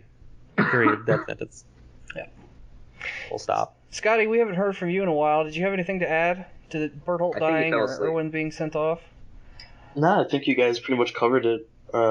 Yeah, nothing more to add on that. Okay. Well, we're done with chapter 84. That's one down. Holy shit. It's only been almost 2 hours. So, Nice. now that we've dissected it a little more, looking back, do you still agree with your impressions at the start of this cast? Oh, yeah. Because I was quite, the more I thought about it, I was like, you know what, actually, I really did. Of course, I said I liked it from the beginning, so this is not really changing my mind. But as we discussed it, I really said there really was a lot in this chapter as far as stuff to think about, stuff to talk about. These two chapters were huge, and it was so packed. But I still I still have the same impression that I did. Because we still had that huge argument, and I still have those complaints. You know what I mean? Just because it was a great chapter. But there were things that I didn't like about it, so that kind of, dragged it down. I won't argue that this was a great chapter. So on to chapter 85. 85 now. Yeah, chapter 85. All right, so once we got to chapter 85, I really like, as much as I sort of hate my prediction for this moving forward, I like that we opened the chapter with Armin sitting up and looking at the corpse of the Colossal Titan staring at him. Specifically him, just, very glaring at him, and that's the first Well, really, thing it he was sees when he half of the wakes up. corpse. I like it. I really like that visual effect. And seeing the Colossal Titan's eyes, the Colossal Titan crying, it's very... Do you think the Colossal Titan has a big dentist bill? Because look at all those teeth. Do you Probably. think they have dentists? What if they have Titan dentists? Why would they need dentists if their teeth just To keep good care of your teeth, Stiller, No, God. if we Enamel just, doesn't regenerate. we just talked about What this. if If you it did, knock yeah. all of their teeth out, they're just going to grow back in. Will they grow in as white as they What were a before? wasteful view on life, Stiller. Come on. Having a Titan dentist stimulates the Titan economy, which is something they desperately need in these times. Considering that the teeth grow back in as a form of healing, I like to assume that when they heal, they also remove any imperfections about the tooth. So you just don't care about the economy in the name of efficiency, right? This is why we have shitty trade deals like the TPP coming. Inside the walls, they can have dentists, and that's let's fine. move on. Inside the walls, dentistry is a perfectly fine profession. But outside the walls in Shifterland, not needed. Hey, How about this, though? While we're on Titans the topic, need economies too. although this is kind of a joke topic, let's be real, though. Grisha was a doctor, was he not, before he came to the walls? He was a doctor. If all the Titans, were presumably Titan shifters out there in the real world, out there with the village, and we're assuming that that's where Grisha came from because he was a Titan when he showed up to the walls. We don't know that. We was a shifter. Yeah, he was a Titan shifter, same thing. But the point is, what was he doing? Like, what was his role as a doctor if everybody's a shifter and therefore never needed a doctor? I don't think he was a doctor before he came to the walls. I think he came to the walls and became a doctor. He showed up and I don't said, know. I am a doctor. He already had that. He already had clearly a lot of medical and chemistry knowledge. Right, but he was also at least supposedly amnesiac. This is also a father. His father now. Well, I disagree with The that. point is, I don't evaluation. think he obviously taught himself to be a doctor when he came to the walls. He had the knowledge before, and that's a very specific set of knowledge. It's not like you just don't. You don't learn that. He has a very specific set of skills. It doesn't mean that it was applied to the Titan shifters back where he's from. It could just mean that he learnt it while he was there as like a hobby or something that he was interested in. It doesn't mean that he was Titan actually. shifters, you mean? Doesn't actually mean that he was a practicing doctor. The real reason that the Titans are attacking the walls is because they're just trying to get their only doctor back. Do you think that Grisha was involved somehow with the start of the Titans in terms of like I know this has come up as a theory before. You mean the creation of the Titans initially? Yeah, because obviously it was It's some kind of possible. medical or scientific thing that he was involved in, and we know that thanks to the reveal at the end now, there's people outside the walls there with with relatively modern technology. I think it's possible, but it's very speculative at this point.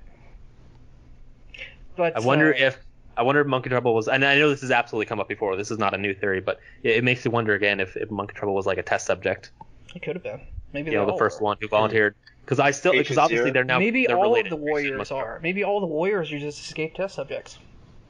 I mean, I know that the wall memories have been altered and all, but there are still at least 100 years since the Titans were around. So I don't think that Grisha could have invented or helped create the Titans. Going back. Well, to, remember, shifters don't age either, so he could be. So you think he just 100 years old? Right, but if you stay continuously shifted for a long period of time, you'll be absorbed by your Titan. Well, I'm not saying you would, but you go back. The point is, they shouldn't. But age we know in the first this. place. We know this from Aaron. Remember? Well, Yeah, I know if- that, but I'm saying he wouldn't have been in Titan form the whole time. Right. If you're not in And look shifter at form. and look at Emer. She was in a mindless Titan form for 60 years. As soon as she got the shifting power, she came out fine. Yeah. So you're saying that Grisha created the Titans, then was I'm turned not into a saying mindless Titan. I'm not saying he created the Titan, but I think he could have been around back when it happened, back at the ground zero, at the origin of it. Someone If had he was to, That scientist would in the require lab. him to have been a mindless Titan for a long time. Someone had I think to. Someone had I to don't know. contribute the original testing and planning and designing of how it would work for someone to become a Titan. I bet he was a scientist who was working on the project. He probably just contributed to it. He probably Yeah, didn't- exactly. That's what I'm getting at. Yeah. Yeah. I don't think Grisha had anything to do with the creation of the Titans. It's totally You speculation. may very so well it could be right. I mean, you might. Going back to what Ryan was saying, though, because of what we learned at the end of this chapter, I think because of the luxury that exists outside the walls, it's totally feasible that he could have been trained by somebody, or he could have just read books about how to be a doctor. You know? I don't know. I think that's stretch. I think to be you have to have a lot more expertise behind that. I think he already had the expertise before he got to the walls. Yeah, you do need the experience, but this is. I think this is a suspension of disbelief thing. I should probably agree. I should probably agree with you that it should. Yeah, be like it's whatever. It's fair. yeah. I think he was a doctor before he came to the walls because, like, the plague came up and then he was like, "Oh, I know this," Yeah. and then he cured it No, that's a good point. I think that points to it as well. because he used that as a way to get his foot in the door. As I'm a positive member of a community and not just that suspicious guy from outside the walls, guys. So as we continue, I'd like to contradict what I was saying earlier, and hopefully this doesn't invalidate everything I was saying. But why isn't Sasha dead yet? Because Jeez. she's the main character. I'm not going to be upset when she finally goes. As much as I like her, She's the epitome of kitchen character, mainly literally, but she also apparently has enough plot armor to be around, even though she was supposed to die 50 chapters she's got ago. that fan base plot on her. She's the special one. She should have been dead a long time ago, but she's. hurts so. She.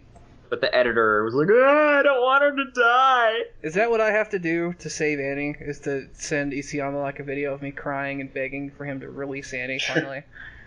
It'll I work. really hope you don't. Apparently it'll work. I also hope I don't.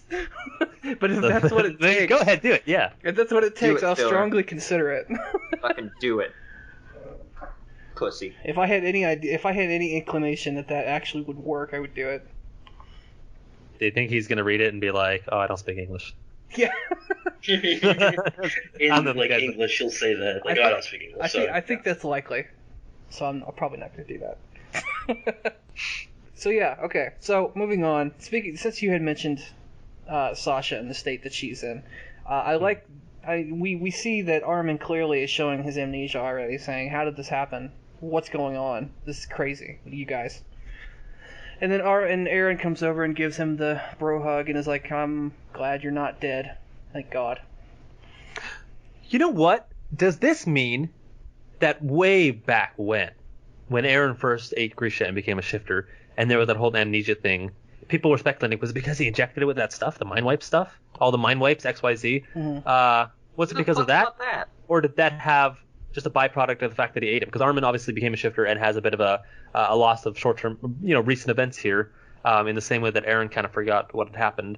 Or do you think it really is to do with mind wipes and or the injection that Christian gave him. It's hard to say because Eren had so much fucking shit going on.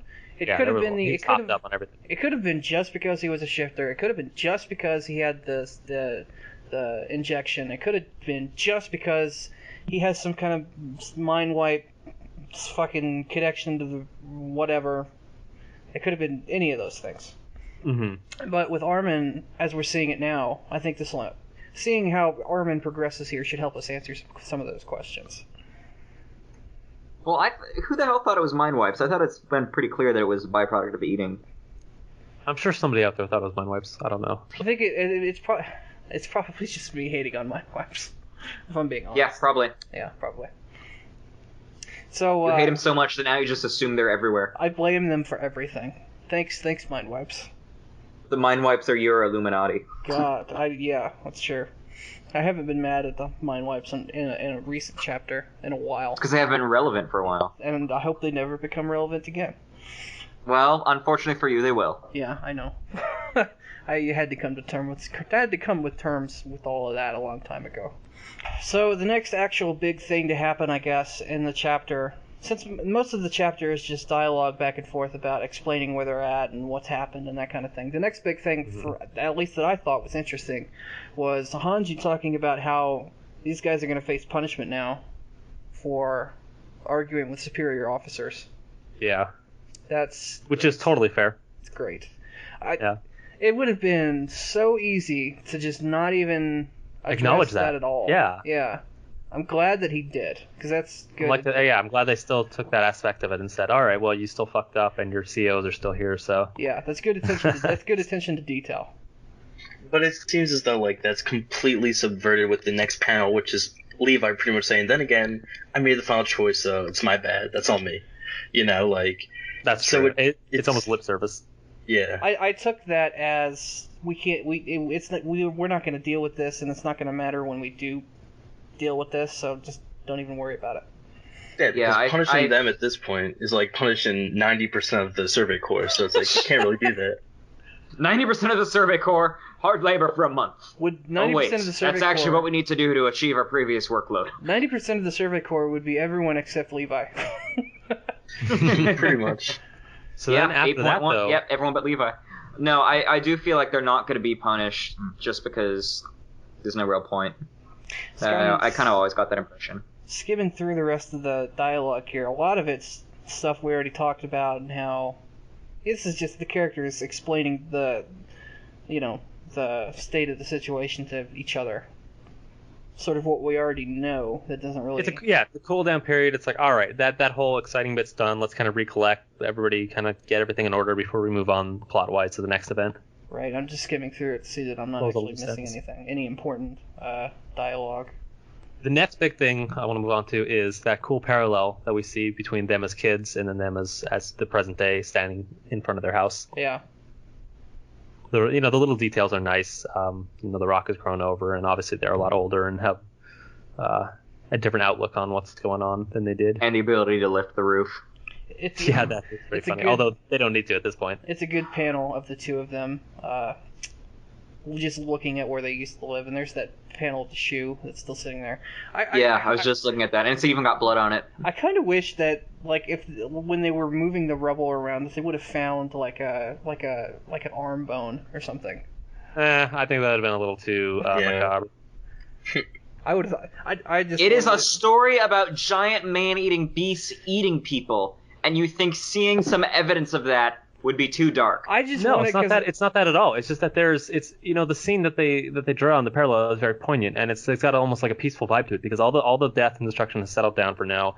They kind of got through the worst of it. They're now getting to this point where they get to the basement, and there is kind of a tranquility vibe to it when they're standing there in front of this goal that they've been working so hard to get towards. And I think it'd be ruined to put some like weird gross shock value in by like, oh, they found an arm bone in the thing or whatever. I don't think that would have fit the tone. Well, then I don't think it should have been I think it should have been just out in the open, like, oh, here's Mom's leg. Okay, time to go to the basement. The only reason I mentioned it was because I thought it was going to be funny. Not serious at all. Oh, that's yeah. No, I was hoping for that too. I was actually hoping for that. No, I think it would have tainted what was a very nice little scene he had set there in the parallel. I'm kind of surprised. You're looking at the chapter now that we've actually gotten to it. Fucking shit all. happened pretty much Yeah, until no, we actually got we didn't to get the dick door. for shit. Yeah, we got a Sasha mention, and we got the basement. For some reason, I thought Yeah. more shit actually happened in this chapter. Maybe it's just the revelation at the end made it seem big. I think that's another thing is that obviously this revelation has been something that we've been looking towards since the very start of the series, 80 plus chapters now. So it's not unsurprising that we'd get such a big build up and a whole chapter devoted to just entering it, and it kind of builds that aura to it, because really you have this kind of there is kind of an aura about the situation where it's like, oh man, we're finally here after all this. And I think there's a certain level of gravitas that's there that is warranted, because if they had just found it in like half a chapter and gone through and it was only just like just like a couple panels, and I think that would not have been justice at all. So I think it's okay that they basically devoted the whole chapter to the cool down from the last one, and then finding the big reveal in the basement, and then we can move on from there. You can see as the chapter's progressing more, the flashbacks are continuing throughout the chapter. You can see how when this becomes an anime episode, how there's going to be so much build up. There's going to be so much tension and so much drama drawn to the panels of Aaron looking at the key, and the flashback about Grisha holding it and looking at the door, and The key that actually looks good. this has the potential to be one of those anime episodes that are poorly paced, just because there's so little actually happening in it. Yeah, I can see that.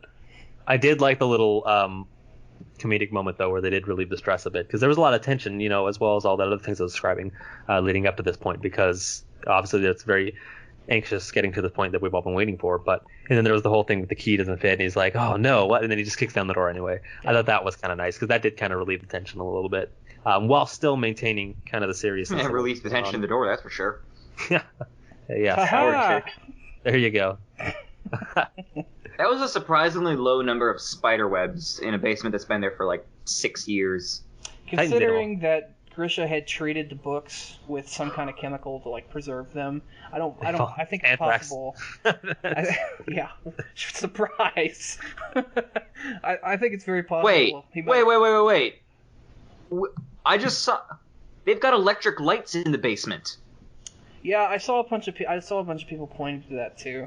I didn't see a single person point this out yet, but there's an electric light hanging from the ceiling. Yeah. There's cords. Clearly a light bulb in the ceiling there. Across it. Yeah, and then there's another shot that shows like power cords going to it. Yeah, off the ceiling, I can see that. Well, we've talked about before how much of a huge thing it is, the fact that we don't have electricity in the story, and we've talked about this before, the potential that the outside people. So, and by the way, I mean, we're getting to this. We haven't quite gotten to the very end of it, which we haven't actually mentioned the reveal yet up until this point in the podcast, which I think we'll avoid until we get to that panel. But there's been a lot of theories about that the outside world has been more technologically advanced and more modern, and these guys are somehow set back in time, almost like regression. And now we have proof of that theory confirmed. I mean, to a certain degree. Obviously electricity was a big one that was missing, and now we have confirmation that exists or is known to people from outside the walls. Does electricity exist for anyone except Grisha? Does it exist inside the walls? So how did he? I'm not an electrician, okay, but how did he hide this? How did no one notice the generator he must have had running somewhere and go, what is this machine doing devil magic? Two reasons. Number one, because there's no electricity grid, so it's not hooked up to anything. It's a purely isolated system, I'm assuming, within the basement. And secondly, he's underground. You could easily fit a basement there, like a generator running, and nobody would know it's there. I mean, it takes a lot. That's more what I was asking, was because it would have had to have been hooked up with some sort of generator. Some kind of gas, some kind of. He might have had like a little hidden water wheel somewhere, or something like that. Could be anything. Yeah, I don't know how he powered it, but I think it's definitely realistic that he could have had it hidden. Hopefully in the next chapter we see that. Hopefully we actually get to see how. Right. I don't know if they're going to draw any attention to it. That's what I was thinking, was that the reveal that we got in this chapter is just a little tiny little reveal. It's the first page of 3 books. So I think that what we got now is nothing compared to what we're going to have. Yeah, I'd like to see. Actually, I don't think we're even going to need Armin to have Bertholdt's memories, because A, that's a coordinate-only thing, and B, the location of the village is going to be in those books. You know what? Maybe let's I was saying, let's jump right into it, because we've been like. Well, that's the next thing anyway. That I was saying we've been dodging around this, but we've been like, there's an elephant in the room, and we have not said, and that is. This would have been the next step. That they found a photograph, which is huge. Obviously, that's a huge reveal. Obviously, like this is we've been talking about this for the last hour plus here, but we haven't actually specifically mentioned it yet. So let's just take it head on. They found a photograph, which is humongous. That means that they have explicit evidence of more modern technology in the outside world, which confirms a lot of theories, but also opens up a lot more questions about to what levels. That the electricity, they have photographs. What else do they have? How modern are they out there still? Are we talking about cities, countries, full societies? Are we talking about limited pockets of humanity? Are we talking about? Well, he says life is harmonious. Well, there's a lot of different options that this opens up. Look at the attire they're wearing. You put a date on that. 1900s. Yeah, I would have said that, and maybe even early 1900s, late 1800s. I would have even said. So, well, here's something that I've actually never mentioned. I mentioned it in one comment the other day, but I was watching the first episode. Or I was watching the first few episodes with a friend a few months ago, and when they got to the part where they're in the training camp, and Reiner and Berthold are taking Eren for a little motivational, hey, you can do it, you can use a 3DMG.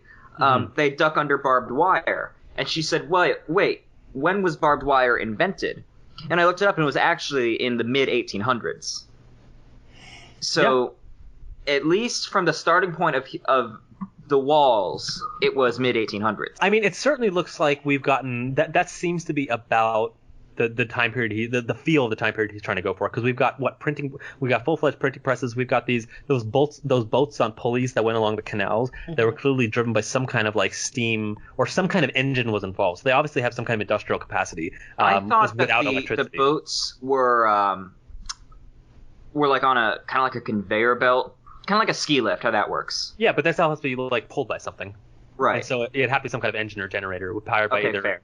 I don't think it's internal. I don't know if they have internal combustion engines, but I think they have some engine, some kind of industrial capacity. That's the real question now, is how the hell do they have that, but not electricity? Well, I mean, remember, they invented the steam engine before we had harnessed electricity. True. So, yeah, but that's a good question. I mean, who knows? There's a lot more.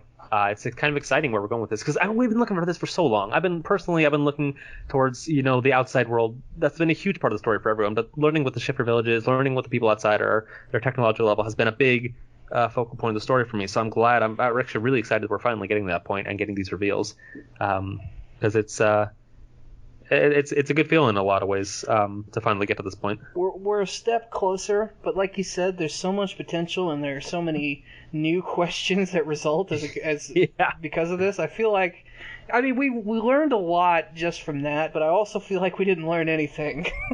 Well, of course there's new questions. That's how a reveal works. You get a little teaser at the end of a chapter, and then you get the full answer in the next chapter. In this series, absolutely, that's how that works. Every time something gets answered, it comes with 5 new questions. Well, no, I mean, we get okay, here's part of the answer, and then the next chapter comes out, and then we know what's actually going on. So I assume we'll actually get something resembling a date in the next chapter. It's hard for me to try and apply this new information to any theories about the outside world, because this doesn't really, at least for me, this doesn't tell me anything about how the warriors live or how this other group lives, these luxurious people. And even if they are separate, are they together? Are they separate? This doesn't tell me anything about that. That's what I was curious about, because, at least the way I think it goes is perhaps the shifters were outcast group, or were denied entry into the sophisticated group that Guren might have been a part of, and because of that, they needed the coordinate. And I think I talked to you, Stiller, independently about this, but that's probably their push for the coordinate in the first place, was in order to use as a weapon to weaponize all of the outside free roaming titans, to take back, maybe this utopian society that the luxurious have created for themselves, where they shun everyone else who's outside of it, and they won't allow anyone else entry. So I think that could be a new conflict that's introduced. Scotty, that someone actually posted that theory on the subreddit, or something very similar to it, and I thought it was a really good one. So yeah, I agree with you there. But I think you're definitely on the right track. I definitely feel like they're, if not, a splinter cell, you almost want to call them like a terrorist cell. You almost get that impression from them and their goals and their kind of idealistic goals. Well, now that we were talking about exactly this, I mean, we were just talking about a second ago, looking at how they stand compared to the rest of humanity outside the walls and what role they play, which of course, we were just talking about. Yeah. But the one issue I take with that theory is that Grisha and Zeke are related in some way. Yeah. Most likely by blood. So for that theory to be true, then Grisha would have to come from the Utopian Society and Zeke not from the Utopian Society. So that doesn't really work. Or they both came from one and he defected to the other. Why would you defect from a Utopian Society? Well, you're implying that it's utopian, and remember, utopian, the term, the beauty's in the eye of the beholder, right? It's all relative to whose perspective. It could be, potentially utopian in theory, but potentially actually dystopian to the people living in it. Or there could be any number of problems. So something like Psychopaths. There's no such thing as a true utopian society. There's always flaws. The potential setup for the outside of the walls right now is totally up in the air. Like, the actual truth, what happened, is so vague right now. Anything is possible right now between those two groups. I think that it's actually funny that we're talking about utopian societies when there is literally the Northern Wall Rose District is the Utopia District. Mm-hmm.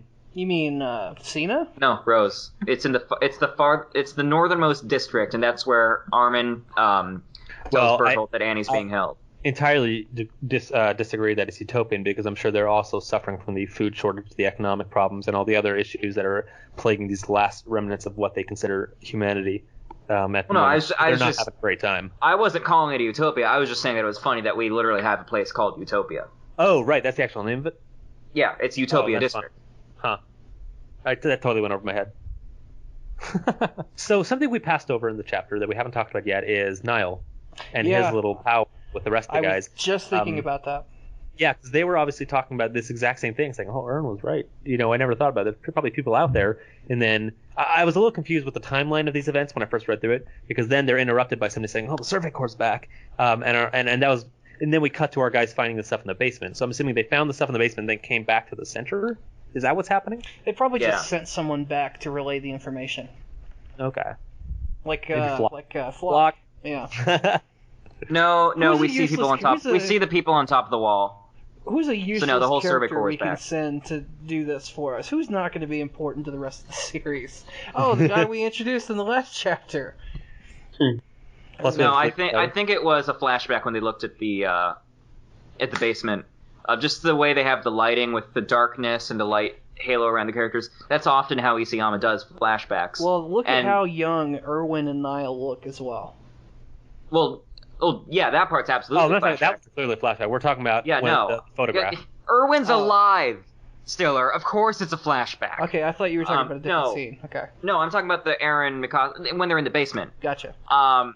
But if you look at the thing on top of the wall, you can see on the left side 4 soldiers on the left, and then you see Hanji, Mikasa, Aaron, and Levi in the same pose. So that's them on top of the wall. So the whole Survey Corps, all 9 of them, are actually back in Trost. It wasn't just a messenger that was sent. Is that looking at the We Took Back Wall Maria panel, is that Flegel? Yes, that's Flegel. I never caught that. I didn't see that the first time. Yeah, he's just chilling. Look at him. He's having time. Yeah, that's Flegel, and the guy on the left is one of his other guys. Isn't that the guy that fell in love with Armin when he was dressed up as Astoria? Oh, no. Molester Kun. It's what? Yeah, Molester Kun. It's one of the. No, it's one of the merchants we've seen before, though. He's an impersonator. He's not the real pastor, Nate. They probably threw a wicked party that night. I bet they threw the biggest, most awesome humanity party ever. Dude, Flegel is lit. There's like some Project X shit up in there. That's the face you make when you're just going so fucking hard. Yeah. You're like, he's just like in the moment. He was going real hard. Yeah. He's out of his mind right now. So I want to go back to Niall. I want to go back to that conversation the generals were having, basically. And they're all like, Erwin was right. Yeah. It's basically the gist of it. I want to call attention to Niall specifically because Niall's always been one of my favorite characters for choosing the life that would, lead him to the least amount of danger and that, he could protect his family and whatnot. So he's kind of at home right now with Erwin's girl. And he's like, oh, I guess Erwin was right. How about that? I don't think he's with Erwin's girl. They're in a meeting with... Well, no, I'm just saying, like, in life. He's pointing that he married... Oh, okay, yeah. The chick, but... So I just want to call attention to how I want to say smart Niall is for playing his cards that way. I really appreciate that a character like Niall exists who actively just, who engaged with Erwin so often on these discussions about the future of humanity, and he was like, I like that it's only now is he like, I guess he has a point. No, I don't think he engaged with Erwin in discussion. I think it was more that Erwin was just a rambling fool who was shouting it to anyone who would listen. I just like that Niall was like, you know what, fuck that. I'm not gonna do that. I thought it was more like Erwin was to Aaron as Niall was to Jean. I got that same kind of vibe out of it because Aaron had always been had that same idealism, like we're gonna kill all the Titans, we're gonna do X, Y, Z, and Jean's like, don't be fucking stupid, you know what I mean? You're getting in over your head, you're overthinking it. I really appreciate Niall. That's all I'm getting at. I liked Zach Blue's line where he says, "Oh, we gotta apologize to him in person." Joke's on you, but oops. Yep. Accidental foreshadowing. I wonder if they're gonna have any kind of ceremony. Oh yeah, absolutely. Within the walls, and especially now that they're coming to the fact that he was right.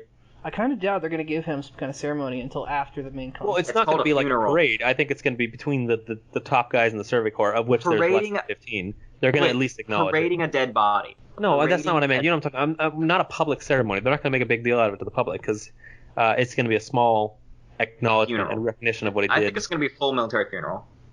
It might be, yeah. That's kind of what I'm wondering. I wonder if we're going to see that even. But what I'm saying, I bet it'd be full. It could be a full military funeral and only still have those guys in attendance, them and just the Survey Corps, which is all again like less than 15 people. Interesting. I'll be curious to see how that plays out. Mm-hmm. Other than that, that's pretty much it. That's honestly pretty much it. Yeah, and we can speculate and we can theorize about what that photo means. Yeah, but obviously if you want to go back to that photo conversation, we could fucking sit and spit theories I mean, all there's night. there's so much to say about it. It's like, what does it? Does that mean that they had that technological advancement and then were sent back and regressed from where they were? Does that mean that has developed since in the last 100 years since the wall? I mean, think about between 1700 and 1800, how much technology had developed. A lot could have happened while these guys were dicking around to their walls, and the rest of the world was moving on beyond them. How does the head of the Titans apply to the luxurious people anyway? Are they under threat from that as well? What's the deal with that? Well, it goes back to that question: are there other walled cities, or is the Titans just not a significant threat for the rest of humanity outside the walls? There's a fourth wall outside of Wall Maria, and all the Titans are inside that. I don't think so. Who are the people in the photograph? When was it taken? What's the context of it? Yeah, that's true. So many fucking questions. They're all good questions too. We can't confirm anything. Yeah, no, I really do like I think it has a very cool vibe when the realization dawns on them. They're like, well, this is not a painting. What is it? Because they've never seen a photograph before. Mm-hmm. Yeah, it's like going back to somebody in the year 16 whatever and being like, hey, check out my cell phone. It was good that Grisha had the foresight. Look at the Snapchat I got. What? It's good that Grisha had the foresight to write on that photo, this is not a painting, knowing that they wouldn't know what it was. That must be bizarre from his perspective, to going back into like essentially stepping backwards in time. Yeah. Like, holy shit, you guys don't know shit. Oh god, I want a side chapter of Grisha just like with those thoughts. And then he accidentally uses like some slang. It's like, oh yeah, I was on my computer, and like, what's that? Or like, oh. So. Oh, nothing. I was surfing the web. Oh. Yeah, how do you describe that here? So we gotta talk about electricity and bits and bytes. I like how it was like stated that Grisha was trying to hide the books, obviously, in case, I think it was Levi who said the place was immaculate and made to look like it was inconspicuous, so as to not, like, if anyone were to raid the areas such as like the military police, so that it would be inconspicuous. But then didn't we just doctor shit. Well, it's like the live action movie. In the live action Attack on Titan, the military police, or their equivalent, raided Grisha's lab and took Aaron's brother, who was then never mentioned again for the rest of the movie. And Aaron only survived as a shifter because this sounds he was like a really shitty movie. It was a really shitty movie. But Grisha was arrested and Aaron's brother was taken and implied to be the Levi stand-in. I don't know. There were also attack helicopters and rocket launchers. In this case, yes, tanks. there were. But Aaron, in this case, the books, was safe because it was hidden and made to look normal. Sure. The biggest grain of salt possible. Anyway, poor Scotty's trying to get this point out. Yeah, go Scotty. I was gonna say, so he made it look all the, inconspicuous, but then there were lights, right? Like modern electricity. Oh yeah, good point. So it's like, what's the point if you're gonna have something so modern? Like, clearly that would raise red flags. Like, it's so obvious. It's a good catch. What is it? They worry about that and not everything else. Probably a cable anchor. No, I'm saying like the military police or somebody would. That yeah. Be like, oh, what the hell is that thing in the ceiling? What it's hey guys, look at the books over here. Is that like a potato made out of glass? What is that? They do electricity. Exactly how they think. That would be fun. There was a point I was about to bring up, and I cannot remember what it was. That is unfortunate because it was a good. We're pretty well done with chapter 85, unless you guys have anything else to talk about. Did. That's the point I was gonna make. We talked about it before, and the wild speculative theory that's never gonna come true about. How fun would it be if they're just doing their thing and all of a sudden, modern military storms up in their fucking tanks and helicopters and planes and just wipes the floor with these guys because they know what they're doing. I wonder with the humans outside the walls if we're going by at least the photograph as the bar of where they're at, historically and technologically.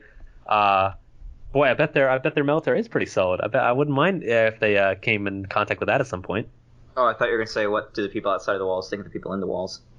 Well, that would be another very interesting topic to tackle as well, because the answer to that is look at the uncivilized plebeians. Yeah, the answer to that is what a bunch of savages. What a bunch of cavemen. My favorite. Yeah. That would be interesting. Yeah, well, you never know.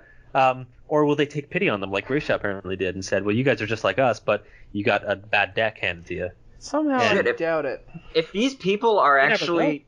If these people have, like, cameras and drones, like, watching people inside the walls... Shut up, you know what I mean? Like satellites recording shit. Oh, yeah. There you go. Then it would literally... That would be the live-action movie. Well, think of it this way.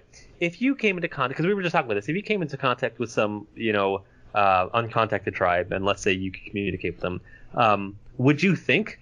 I mean, maybe your opinion is different on this, but I wouldn't think, oh, these guys are so uncivilized, these guys are so backwards. I'd think this is fascinating to get an opportunity to talk with them and have a dialogue with someone who has such a different experience and different perspective on life and civilization and culture, because it's not better or worse. You can't quantify, society progression and technology. That's not something you can quantify. There's no such thing as better or worse. You have to count how many science techs they've unlocked and how many wonders they've built. Yeah, exactly, sure. But like you've never played it'd be very interesting before. to see, how life is like for them compared to to compare and contrast with the context of knowing what your own life is like. And so I think that the initial idea that people would be like, oh, they're so backwards, and is a very old school way of thinking. But maybe you're right. Maybe that would be their reaction to it. Well, I think the point is to leave them untouched because their military would be better. So they could have wiped out the Titans and freed these people.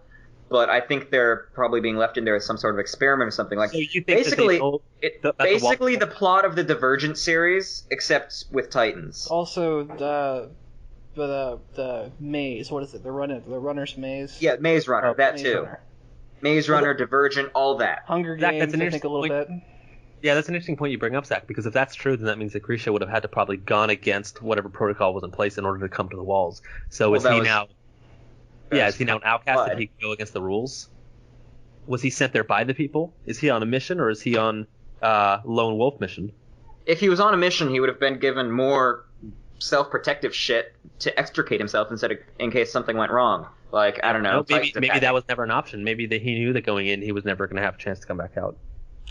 Maybe the Warriors were like that too. Yeah, very possible. Well, certainly worked out that way for Bert. Yeah. It did, so far. Yeah, she's a nice wall ornament. That's so strange. That is still the strangest thing, I think. Is that what? That crystallization, how that's never that's never come back, that's never been a thing.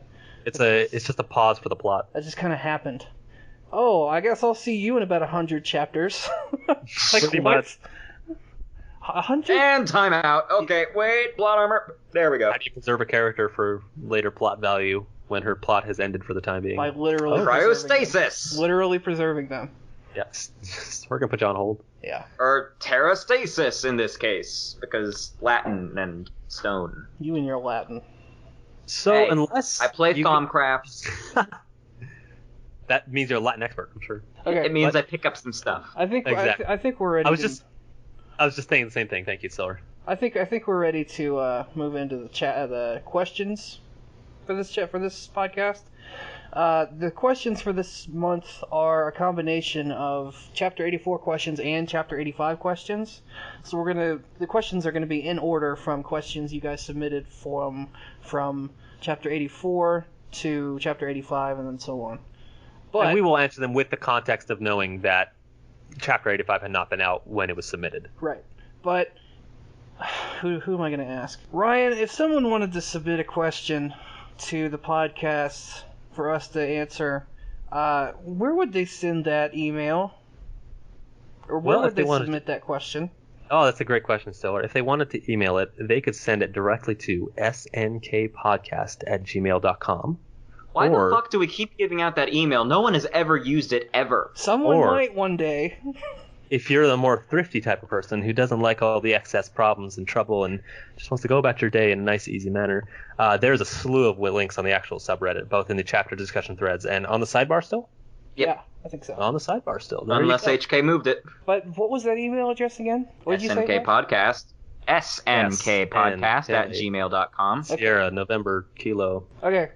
So, first question we have for this set of questions is related to the big argument we had at the beginning of the podcast, which was, do you think Isayama will ever kill any of the 104th protagonists? Ever? Evidently not. Define protagonist. Do you mean Mikasa, Armin, Eren, or do you mean everybody in the 104th? I think for this question it means all the Survey Corps from the 104th who are still alive. So, the Survey Corps. Convenient. The Survey Corps minus Flock. Yes, I think they will. I think that if you're counting Jean, Sasha, and Connie in there, at least one of them will die at some point. I agree with that. I really want to agree with you, but I don't. I don't see it happening. I'm giving him the benefit of the doubt that somebody's gonna die. I guess I'm not. I mean, that's fair. I don't think he's giving any reason for you to assume that at this point. I think you're fairly justified in that assumption. Zach, you think yes or no? Evidently not. Okay. That's a good split right there. First question has a split down the middle. It's good. Who suffered more? Erwin dying before accomplishing his goals, or Armin living against his intentions? Armin. Well, Erwin suffered more because he had to live his entire life with all the knowledge of all the things he'd done and all the people who had sent to their death. You could physically see the toll that was taking on him in the last two chapters. I think he had suffered significantly more, and the fact that after all the sacrifices he had sacrificed so many other people for his own personal gains, and he didn't even get to see the basement and get to see all that stuff that he'd worked for. I think he suffered far more than Armin, who you brought me back when I didn't want you to, who has a lot more plot left to influence. Because of where we are in the story, we have to take this question at where the value that we have right now, and Armin does not measure up to Erwin's suffering, I don't think. So I agree, it's Erwin. I think that Armin has to live the rest of his life with this knowledge that he got the humanities commander killed, whereas Erwin, he gave up on his goal and then immediately died. I think eventually it'll be Armin, but right now... I disagree with that, only because I don't think Armin's going to realize this, that it's not even his fault. Erwin chose himself to die. He's the one who went off on the suicide thing. He's not going to realize that. He's going to blame himself for that his entire life, and it's going to eat him up. You hope he'll understand. I think he'll learn that that Erwin's fate was sealed when he went out there, and that his Levi's decision to give him the Titan had no bearing on whether Erwin was going to live or die. I mean, it's good to hope that happens, but it might not. That's true. It might not. But I think he'll get there. This is why I say we have to take it at the value of the chapter we're at right now. I think eventually it's possible that Armin could have suffered more, but at the moment, I think it's clearly Erwin. Yeah, that's a good disclaimer. I'd go with Erwin as well. So Zach, you're going with Armin? Yeah. Okay. It's good. Good to have dissension. Next question is, the recent titanization of Armin had notably lessened the impact of his death in Chapter 82, and, in the eyes of some, greatly reduced the quality of the story overall. Going forward, in what ways or events can this heel turn be made up for? What can be done to make the story worse?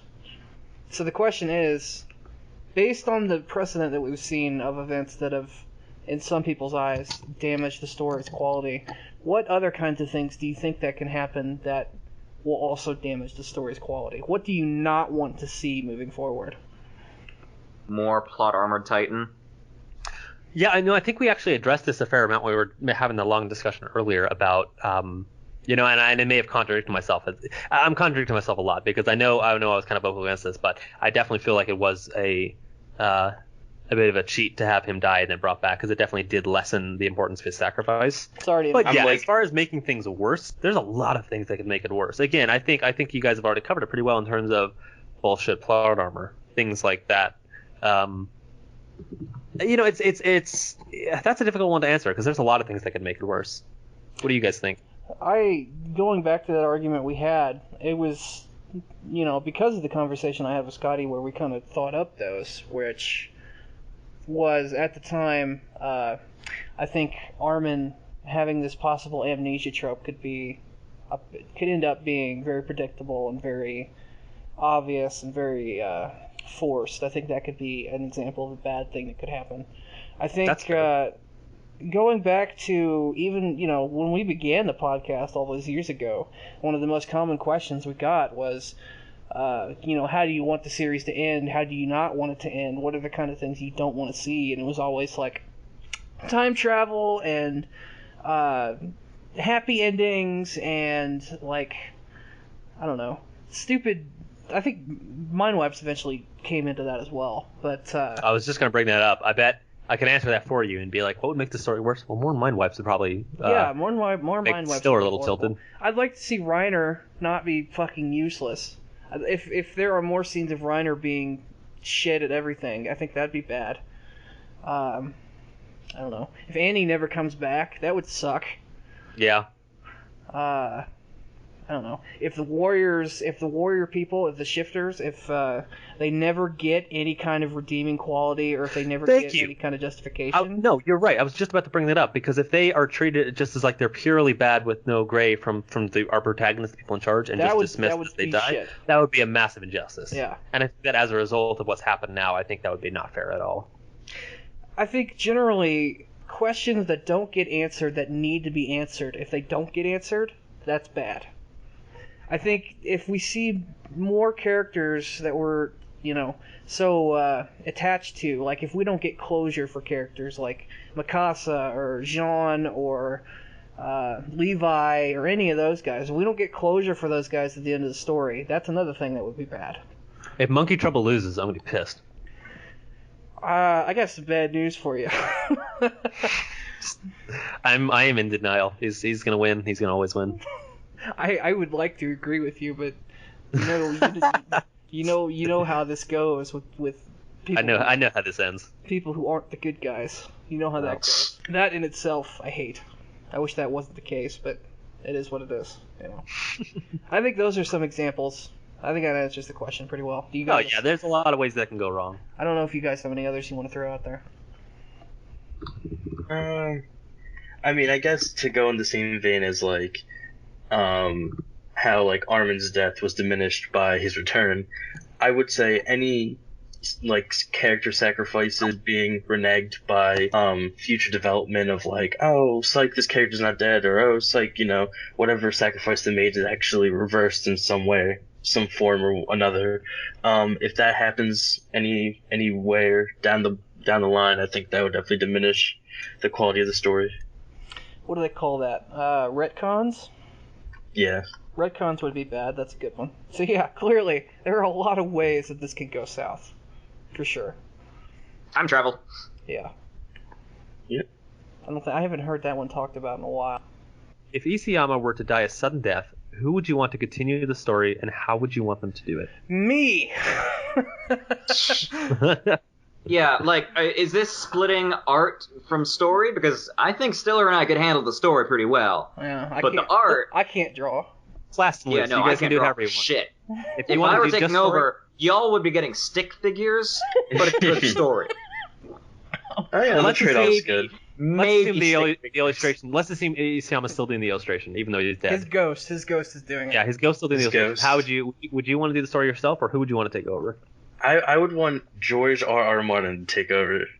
Yes, that I would would work. never ever Uh, wish that because I still want the Winds of Winter to be finished, and that's not going to happen if he starts doing another bullshit. You have to put that aside, though. You have to, just for the purpose of this Isayama's question. dead, not his manager. His manager would make sure that George was on time. I feel like George would look at the story and they see what's kind of going on and what Isayama was going for, and then he would just end the series in the next chapter because he wouldn't want to put up with that shit. I mean, as much as I love this series and Isayama, George is in an entirely different league. He'd be like, "What? I've never heard of this." Of Yeah. course, but I almost feel like George wouldn't be into it. I really don't think their style. No, I don't. I think the thing is he works on such a long-term scale with something that he's worked on a long time to create the depth in the background for. I don't think, and honestly, it's a very interesting question because I don't think it's not easy for another author to pick up another work. You look at things like The Wheel of Time with Brandon Sanderson finishing off who was it, Robert Jordan? Yeah, Robert Jordan's work after he died. And I guess this is anecdotal because personally I haven't actually read it myself. But I've heard mixed reviews about Sanderson did a good job finishing it off because he kind of lost Jordan had done his own things at some point halfway through the series. But the point still remains the same. You have a lot of situations like this where authors come in after somebody dies and finish up their work, and it's not quite the same because you still lose that touch. So I don't know if another author would ever want to touch it. So obviously it's all hypothetical, and we say who would we want to do it, but.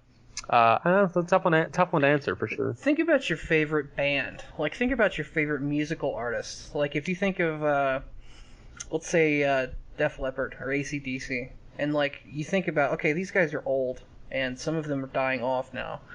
Mm-hmm. If you think about future concerts, like, you go, oh, I've never been to an AC/DC concert. I want to go. It should be great. And then you go, and the show sucks because the band doesn't have the same chemistry they used to have. You know what I mean? Mm-hmm. I feel like that's a very apt comparison. So the takeaway from that being that you don't want someone else to do it. You kind of just want it to. Yeah. You kind of just want to enjoy what's there, And if you don't get that closure, then you're supposed to, sort of draw your own ending or draw your own conclusion. So that's why I would say that the person who would finish the story is the audience, is each person, drawing their own ending. So you're saying you wouldn't want somebody else to pick it up and finish it and just leave it where he left it off? Right. Because if someone else picked it up, it wouldn't be Isayama's vision, and it wouldn't be the same story.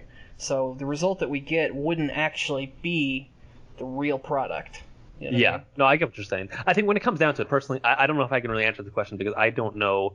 And I'm sure you can pick any author, in any genre or medium you want. But as far as like in terms of Japanese media with like anime and manga and stuff, I don't know enough authors or people like that to even really give an informative answer to that. Because all the people I know are all Western authors. You know what I mean? I'm the same way, except I'm even worse because I don't know any Western authors either. I don't read. Get out of here. J.K. Rowling? Books are for nerds. See, that's the kind of answer only because she's well known. But like, I feel like we would have to delve a little more into Timothy Zahn. How about that? Sure, that's a name. He wrote a shitload of amazing Star Wars books. But how would that translate into a story like this? I can't even. He's the only author I know off the top of my head. Just let me go with it. Yeah, I was just thinking. I can't even think of like a joke answer. All my favorite authors are dead. Michael Stackpole, maybe? Is that a guy? Hey, I heard this Edgar Allan Poe guy write some good stuff. I heard Dr. Seuss is also pretty prominent back in his heyday. What's his name? Dr. Seuss is the man. Shakespeare? Is that a person? No. No? No. Shakespeare, I was going to say something really stupid, but I just decided I'm not. No, go for it. Now you have I was to say Shakespeare was also a lizard person. Oh, yeah. Yeah, well, that's true. That's the most lizard-like person. literally. You know what? I take that back. It wasn't stupid. That was a very legitimate thought. Yeah, good for you. So thank you. Was yeah. it? Was it? I don't know. Can we quantify that? Okay, next question. Do you have a song for this chapter? Mine's Divide by the Birthday Massacre because of the feel and lyrics. I might have already had it for a previous chapter, though. So this question is asking to think of a song that would apply to what we've seen in these chapters. I saw that one a while ago, so I've had some time to think about this. I'm always so bad at these because all I can think of is just the music I've been listening to recently. Yeah. So it's never I like do a that critical too. chapter. It's just like, what have I been listening to? It's like, oh yeah, that's a good one. I do that too. But I didn't come up with one for 85 because 85 was so non-plot moving. So what did they say in the question? Minds divide? Mine is Divide by the Divide mine's... by the Birthday Massacre. I assume the band's name is... Oh, wait, that's the name of the song. Oh, okay. I'm an idiot. Sorry. Mine's Divide being the song. Yeah, his choice is Divide. I thought the title of the song was Mine's Divide. Yeah, never mind. And I got it. The band being the Birthday Massacre. I didn't come up with one for 85 since not much happened in it. So that would be like an ambient sort of movie background noise. I don't know if I can legitimately answer this without just browsing my Spotify. So recently playlist. I mean, I know what song Bert's singing right now, but I'm not sure that applies. For chapter 84. Hello, darkness, my old friend. Oh yeah, that's a good song. I feel like we've used that one almost every time this question has come up. Yeah, we have. But what I came up with... But it's also like one of the only songs I know, so I don't really care. For chapter 84, what I came up with was, because we had a couple of characters that we're sending off, a couple of characters that are, at least on this podcast, pretty well liked, that I like to think that we would send them off, like thinking about them in their highest moments and thinking about them in their, their peaks and, that they did the best they could and all that kind of stuff. So I was thinking of like a Bon Jovi song, like, okay. God, what's that popular like Western one? Dead or Alive. Dead or Alive. Oh, right? yeah, there you go. Okay, yeah, never mind, you're good. I was about to say, I don't know, and he said Dead or Alive and collectively. Yeah, okay. Yeah, I want to say Dead or Alive for chapter 84. But you could pick any Bon Jovi song and it would fit. All right, well, I got a song for you guys. This popped up. It's a song called "As Our Witness" by Piers Barron. And I've been listening to that recently, and it's got a very optimistic kind of forward-thinking feel to it, and I feel like that lines up nicely with what this chapter is going for, where we're kind of turning the page onto the what we're talking about 84, 85. We closed out that bit with Bert. We're kind of turning the page, looking forward to the new period of the story here, and I feel like that's a very appropriate song to go with it because it's definitely a very pick you up song. Right. It's good. Yeah. I couldn't come up with one for 85, just because it was all mystery and, maybe Superstition by Stevie Wonder. Oh wow, that's house and trance music, Piers Barron. It's pretty catchy. Yeah, right. Well, it's just it's one of those ones that popped up on one of those like playlists, and I was like, oh, that's pretty solid. That's pretty good. I'll go with that. That second-year answer. That sounds good. Yeah, okay, that'll work. But next question is, would Annie, Ymir, and Reiner return? How do you think they'll react to the aftermath of this arc? Oh shit! I don't think Annie will give a shit. Well, when was she crystallized? Fucking a long time ago. 36? Think about everything that's happened since then. So there's a lot to catch up on. I think it's funny to think about how much has happened since Annie got crystallized, and to think about her coming back. Her coming back would mean that... Doesn't that mean that she knew everything that could have transpired between those 2 points of her getting crystallized and her coming back? Doesn't that mean she had so much foresight that... I mean, just an unbelievable amount of foresight? In what way? In the way that she would come back to be able to predict like, everything? Well, yeah, she would come back and be like, oh yeah, I knew that was going to happen. I knew you guys would actually figure that out. I think there's no way. Super high school level analyst level foresight. Annie was that character of the three of them. If any of them were good at predicting and like making plans and any of that shit, that was Annie. Well, she was the one who called out everybody's bullshit before it all happened. I was gonna say there were too many factors that like, even if she knew their plans beforehand, like the shifters, which I'm sure she did, they obviously didn't go according to plan, so I think she would have assumed, even if she had, like, more foresight and were given her, like, a better level of understanding than the other shifters or any of the other characters, I don't think even her level of understanding would allow her to see or even, like, contemplate this far ahead level of events in such a short time period, because it's only been, like, a year, right, since she's been crystallized to now? Give or take. So, I mean, that's a lot that's transpired within just a year. I just think it's kind of interesting to wonder that sometimes about where her head's going to be at when she comes back. Yeah, definitely. It's going to be a shock for sure. Yeah. The other characters, though, also, Ymir and Reiner. Since I don't know what the fuck's going on with Ymir, since we got that letter drop off and then nothing's happened with that yet. Yeah. Oh, that might happen in the next chapter, actually. Who the fuck Since they're back with everyone. Maybe they'll have a conference with Historia to figure out their next plan. I don't know. So are people still split on whether she's dead and she's passed that letter along, or whether she's alive and for whatever reason she wrote the letter just because she wasn't going back to Historia and was doing something else? They're definitely Dead or still alive. split. They're Dead definitely or not. still split. Okay. Is there anybody who still thinks she's the Mule Titan? I absolutely don't. I didn't know people thought that. I don't know. Maybe nobody did. People don't think she's the Mule Titan. People think the Mule Titan ate her. Yeah, that's what I mean. But like, she became the Mule Titan. Maybe.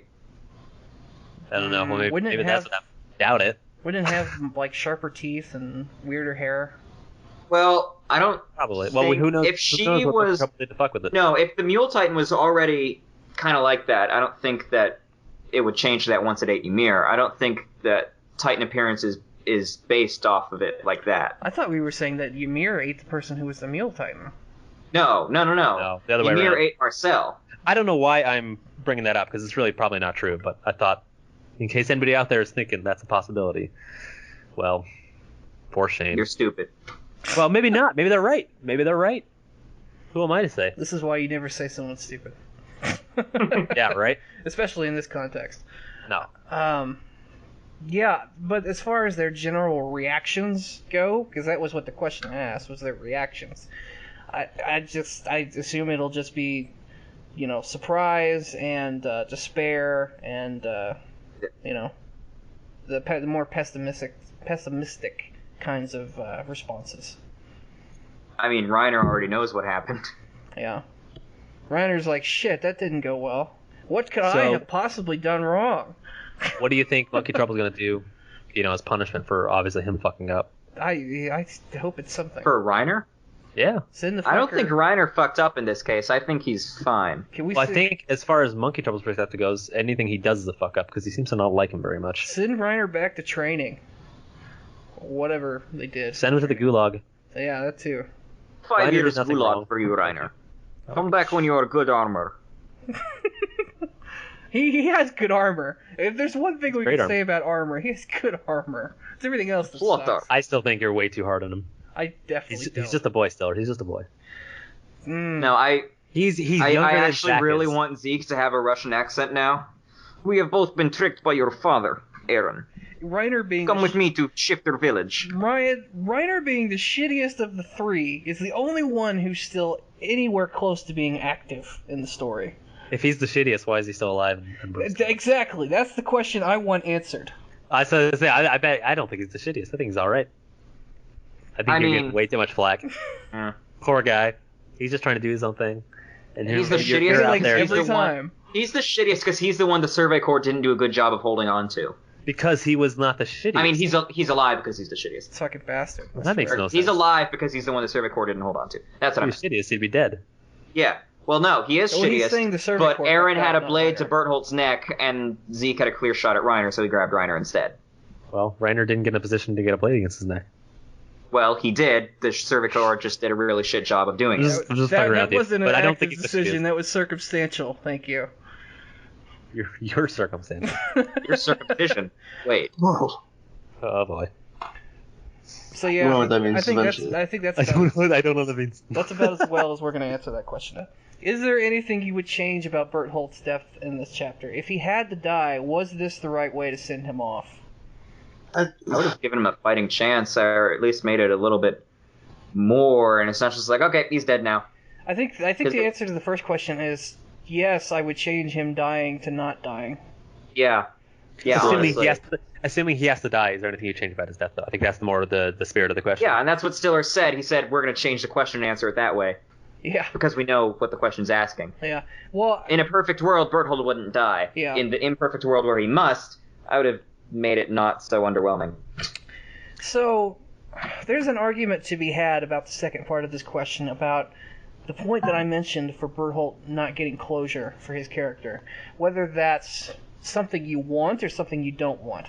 Because there's a good value to, like, showing realism in that, you know, characters don't always get a happy ending. Characters don't always get the closure. They don't get a parting monologue. Sometimes you just die. Sometimes that just happens, and that's real. That happens to people all the time. On the other hand, you don't get any you get zero satisfaction out of that. So it's up to the individual person to decide which one of those they want. Personally, I'm happy with it, and the reason is because I think it was inevitable. It had to end that way. That because of the fact that he was a shifter and they were trying to get his power, there's no other way this could have ended than somebody absorbing it from him in the process of that, and they had to beat him. And the whole syringe thing was setting that up for like miles away. Miles away. I wanted more from Berthold because, like we said earlier, he didn't get a lot of screen time to show off his own development or show off his characterization or anything really about him. Because a lot of people don't know fucking shit about Berthold, even if they do read the manga. So Hi. I feel like he definitely could have benefited from more development. But, like Ryan said, they wrote that situation in such a way where there was no way out of that for him. So, I mean, I would like for him to have not died then, but I think you could kill him a different way that would allow him to get some more character development, and that would have been fine with me. That would have been okay. I don't do the shipping thing. I don't do much of that. But if there was one that I would have done, it would have been Berthold and Annie. And that's gone now. So love that. I don't have a shipping thing, but here, let me proceed to ship. Yeah. Exactly. Well, that's over now. That's over. Oh, that's never done. No, that never happened. That's done. And I never really even pushed that too much. It's just kind of one of those, yeah, it'd be kind of cool, but ended up not happening. So the question is, will Flock survive the series? I think it's appropriate. The added annotation of who cares. I think who cares is an appropriate response. I care about Flock, and I think he will survive. I think he will. I don't think we're ever going to see him again. Yeah, pretty much. I think he's just gone. Well, when we have the next part of the story where the Survey Corps has to go and do whatever their next mission and next task is going to be, he's going to be there with them because he's the only other one left. They're not going to be like, all right, well, the rest of you guys are still in the Survey Corps, but he can go home. Unless they consider. Like, well, he's locked. He's locked into it. What if they consider it like a suicide mission and they do the 300 thing where they send him back to the civilization as like tell our story? Oh. Why would they kill him? No, that would be Armin because Armin's the narrator. No. So that's the twist. The twist in this whole story is the narrator from the 2,000 years at the beginning is Flock, not Armin. Yeah. Oof. What a That twist. crossed my mind, but I didn't want to say it. Good old. No, you're right, because it was a stupid thing to say. Yeah, so I let you take it for once. Yeah, exactly. The answer to this question sounds like it's no, except from Ryan. Yes, that's correct. I full-heartedly think he'll survive. Okay. Well, I also. He's a tough cookie. I mean, I also kind of. I didn't say he'd die. I just said we wouldn't see him again. So I guess I kind of agree with you. He lives a happy life in retirement. He goes. No, he's not retiring. He's that's in for life. If he goes the Nile route, if anybody goes the Nile route, good for them. That's the smart thing to do. But he's already in the Survey Corps. He's too late. He can't go the Nile route. Hey, you get transferred to the garrison. I don't think they're gonna be like, yeah, you can transfer. No, dude, we need to. You know what? I got some PTSD. I need to take some personal time off here, guys. I haven't spent Can I get my sick leave? I have not spent any of my PTO hours. I need a vacation. I understand that feeling. I've still got a bunch left and haven't used it. That would be ideal. You schedule that vacation. You gotta do that. Yeah, you know personal health. You earned it, man. Go ahead. Yeah. Can I just inherit Erwin's PTO since you killed him? You just come back whenever you feel like you've dealt with that, and we'll be okay. Yeah, we'll be off saving. I want that to happen. That would be the best. I want him to be the actual protagonist, and they all thought like Eren was like the chosen one. And it turned out him. Imagine Attack on Titan 2 starring You Flock. thought the protagonist was Eren, but it was me, Flock. It was Flock. Can Eren and Armin steal some of Monkey Trouble's tactics for future battles, such as Rock Throw and Burnt Barrel? Why do these sound like Pokemon moves? Pokemon moves? Rock Throw is a Pokemon move.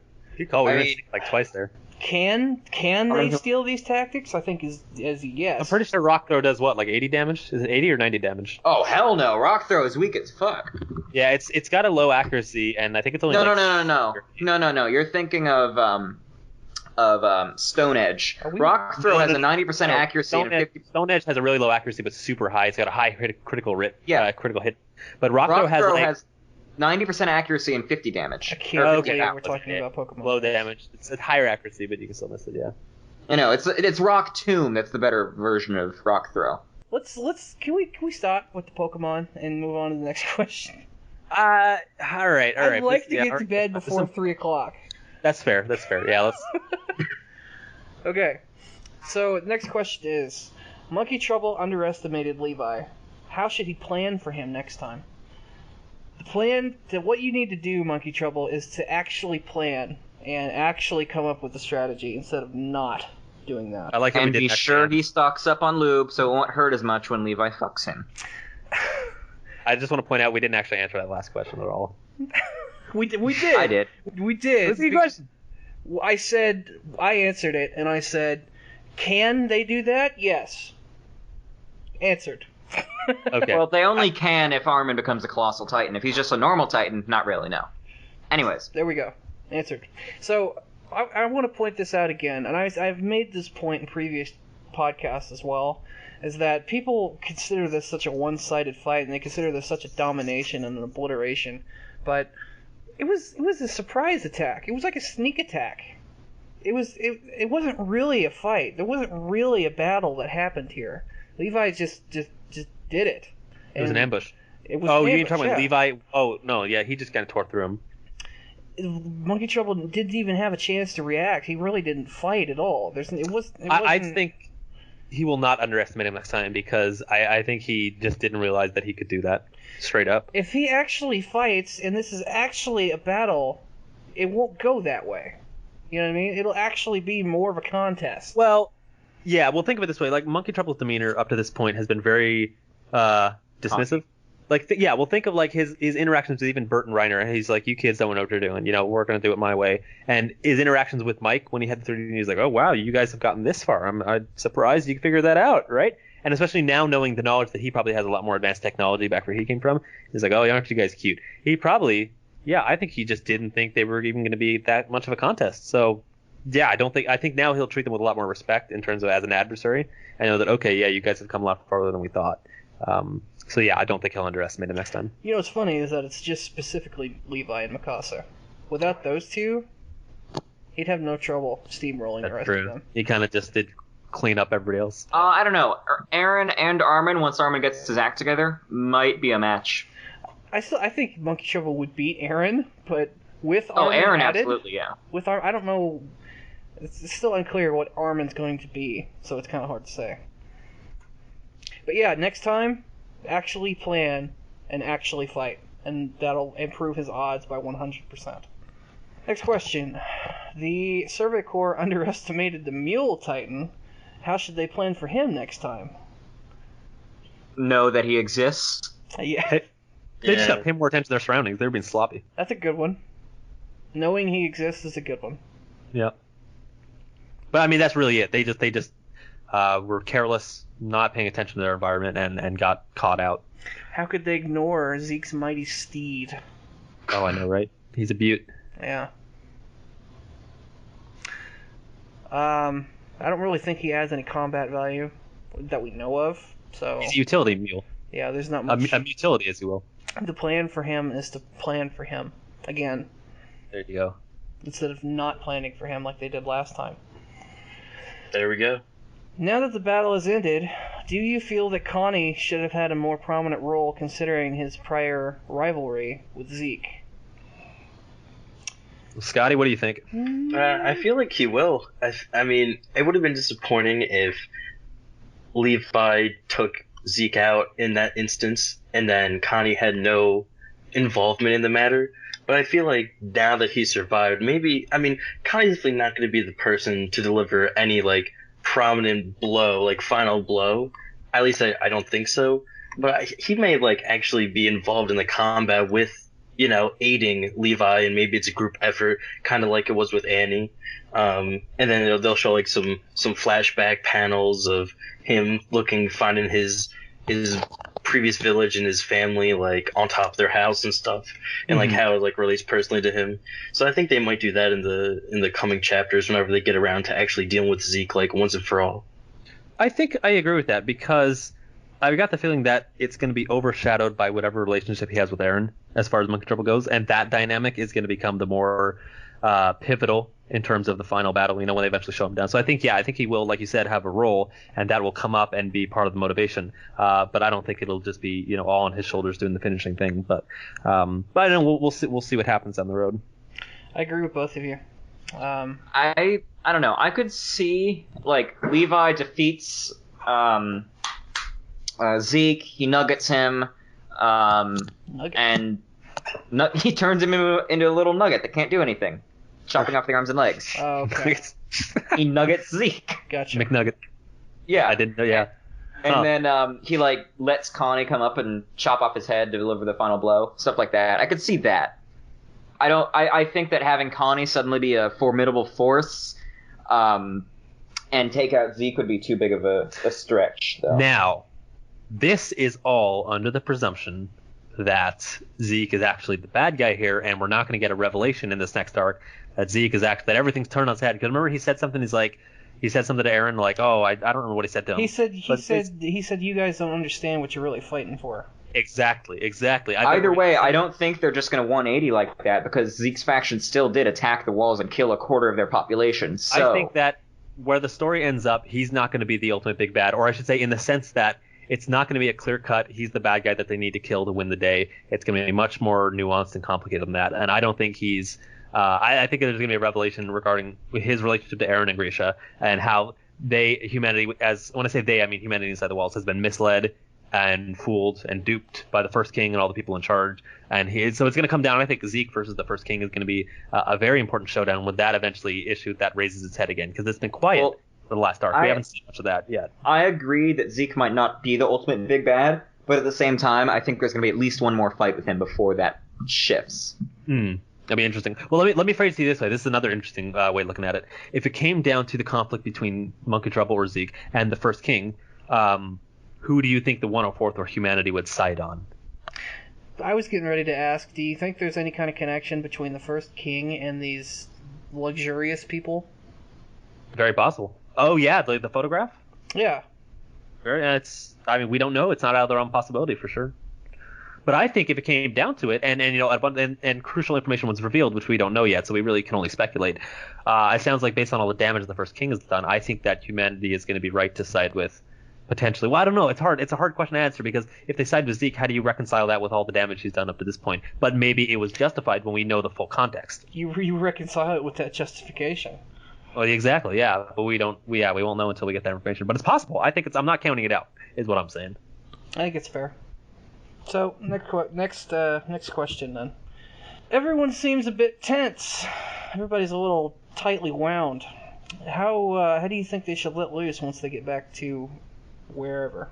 It says Tross, but it could be anywhere. Alcohol! They need I was thinking. They need to have hit up the bars, yeah. They need to have the biggest party pub crawl possible back. Meat.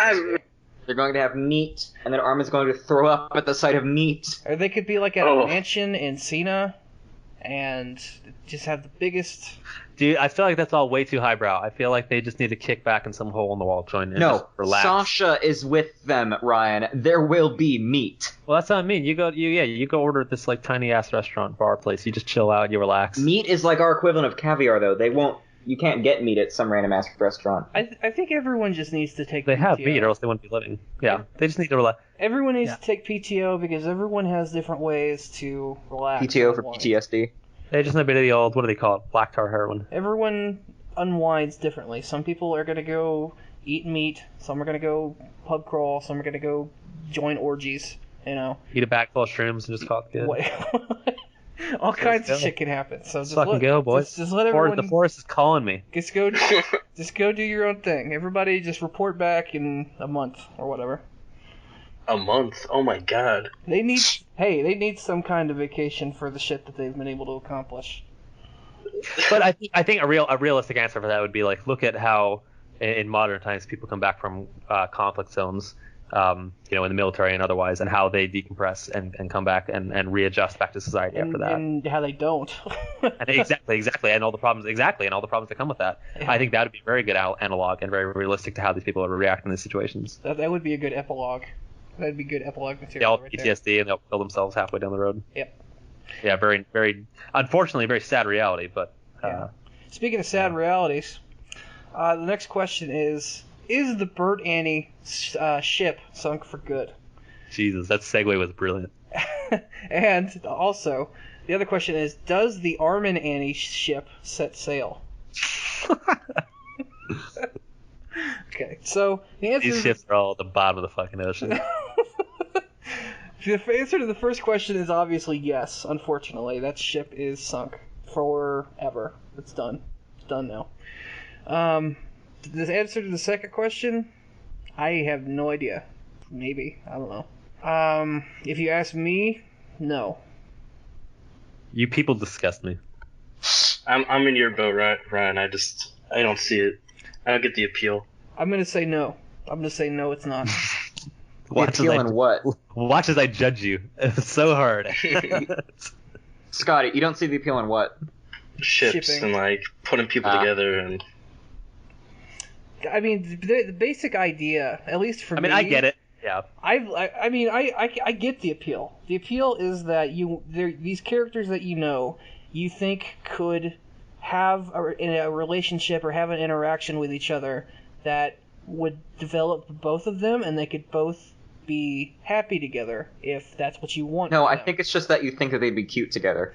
Well, that also exists, but that's not the. I was gonna say the reality is it's harmless fun, and I'm being a bit of a Grinch for being like, oh, nobody can do this, because you know what I mean. So it's like if people do or what they want to do, whatever makes you happy, go for it. You know what I mean? Of course. It's fine if people are into it, but I personally don't subscribe. It's just one of the good things, about Attack on Titan. It doesn't over-sexualize the characters, and there's pretty much zero romance, literally zero romance. So just based on that, I feel like putting ships on it is kind of going against the grain of what Attack on Titan is about, because it's definitely not about the relationships, romantic relationships at least. The other thing is that what you hinted at just there is that a ship doesn't have to be a romance. It can just be they hang out together a lot. Yeah, well, and I get it, like you said, Story, because people are, emotionally invested in these characters. They spend a lot of time reading about them and theorizing about them and being, thinking about them. So it's natural that people would want to, I guess, take that extra step and go that route. But to each their own. If it's just for fun. I get that. So I'm sticking to my answer though. I'm still saying no because. Are we going back to MGS references? Can love really bloom on the battlefield? Yeah. We're back at that point against Square Zero. I don't know. Ask Mukuro Ikusaba. Yeah. Can love bloom on the battlefield? According to Metal Gear Solid, the answer is yes. Yes. So there's that. I think we definitely answered that one. How do you think Armin's Titan form will look? Colossal. That's a good question. Will it be colossal or will it be? Yeah, will it be colossal or will it be not dissimilar to Aaron's? The one thing I think it should be colossal because so far we've seen traits are passed down, right? Like the coordinate passed down through eating, and Zeke heavily implied that that Reiner would be eaten by another Titan to pass on his armor to someone else. Well, I still give my Go ahead. So by that, I think Armin would be colossal.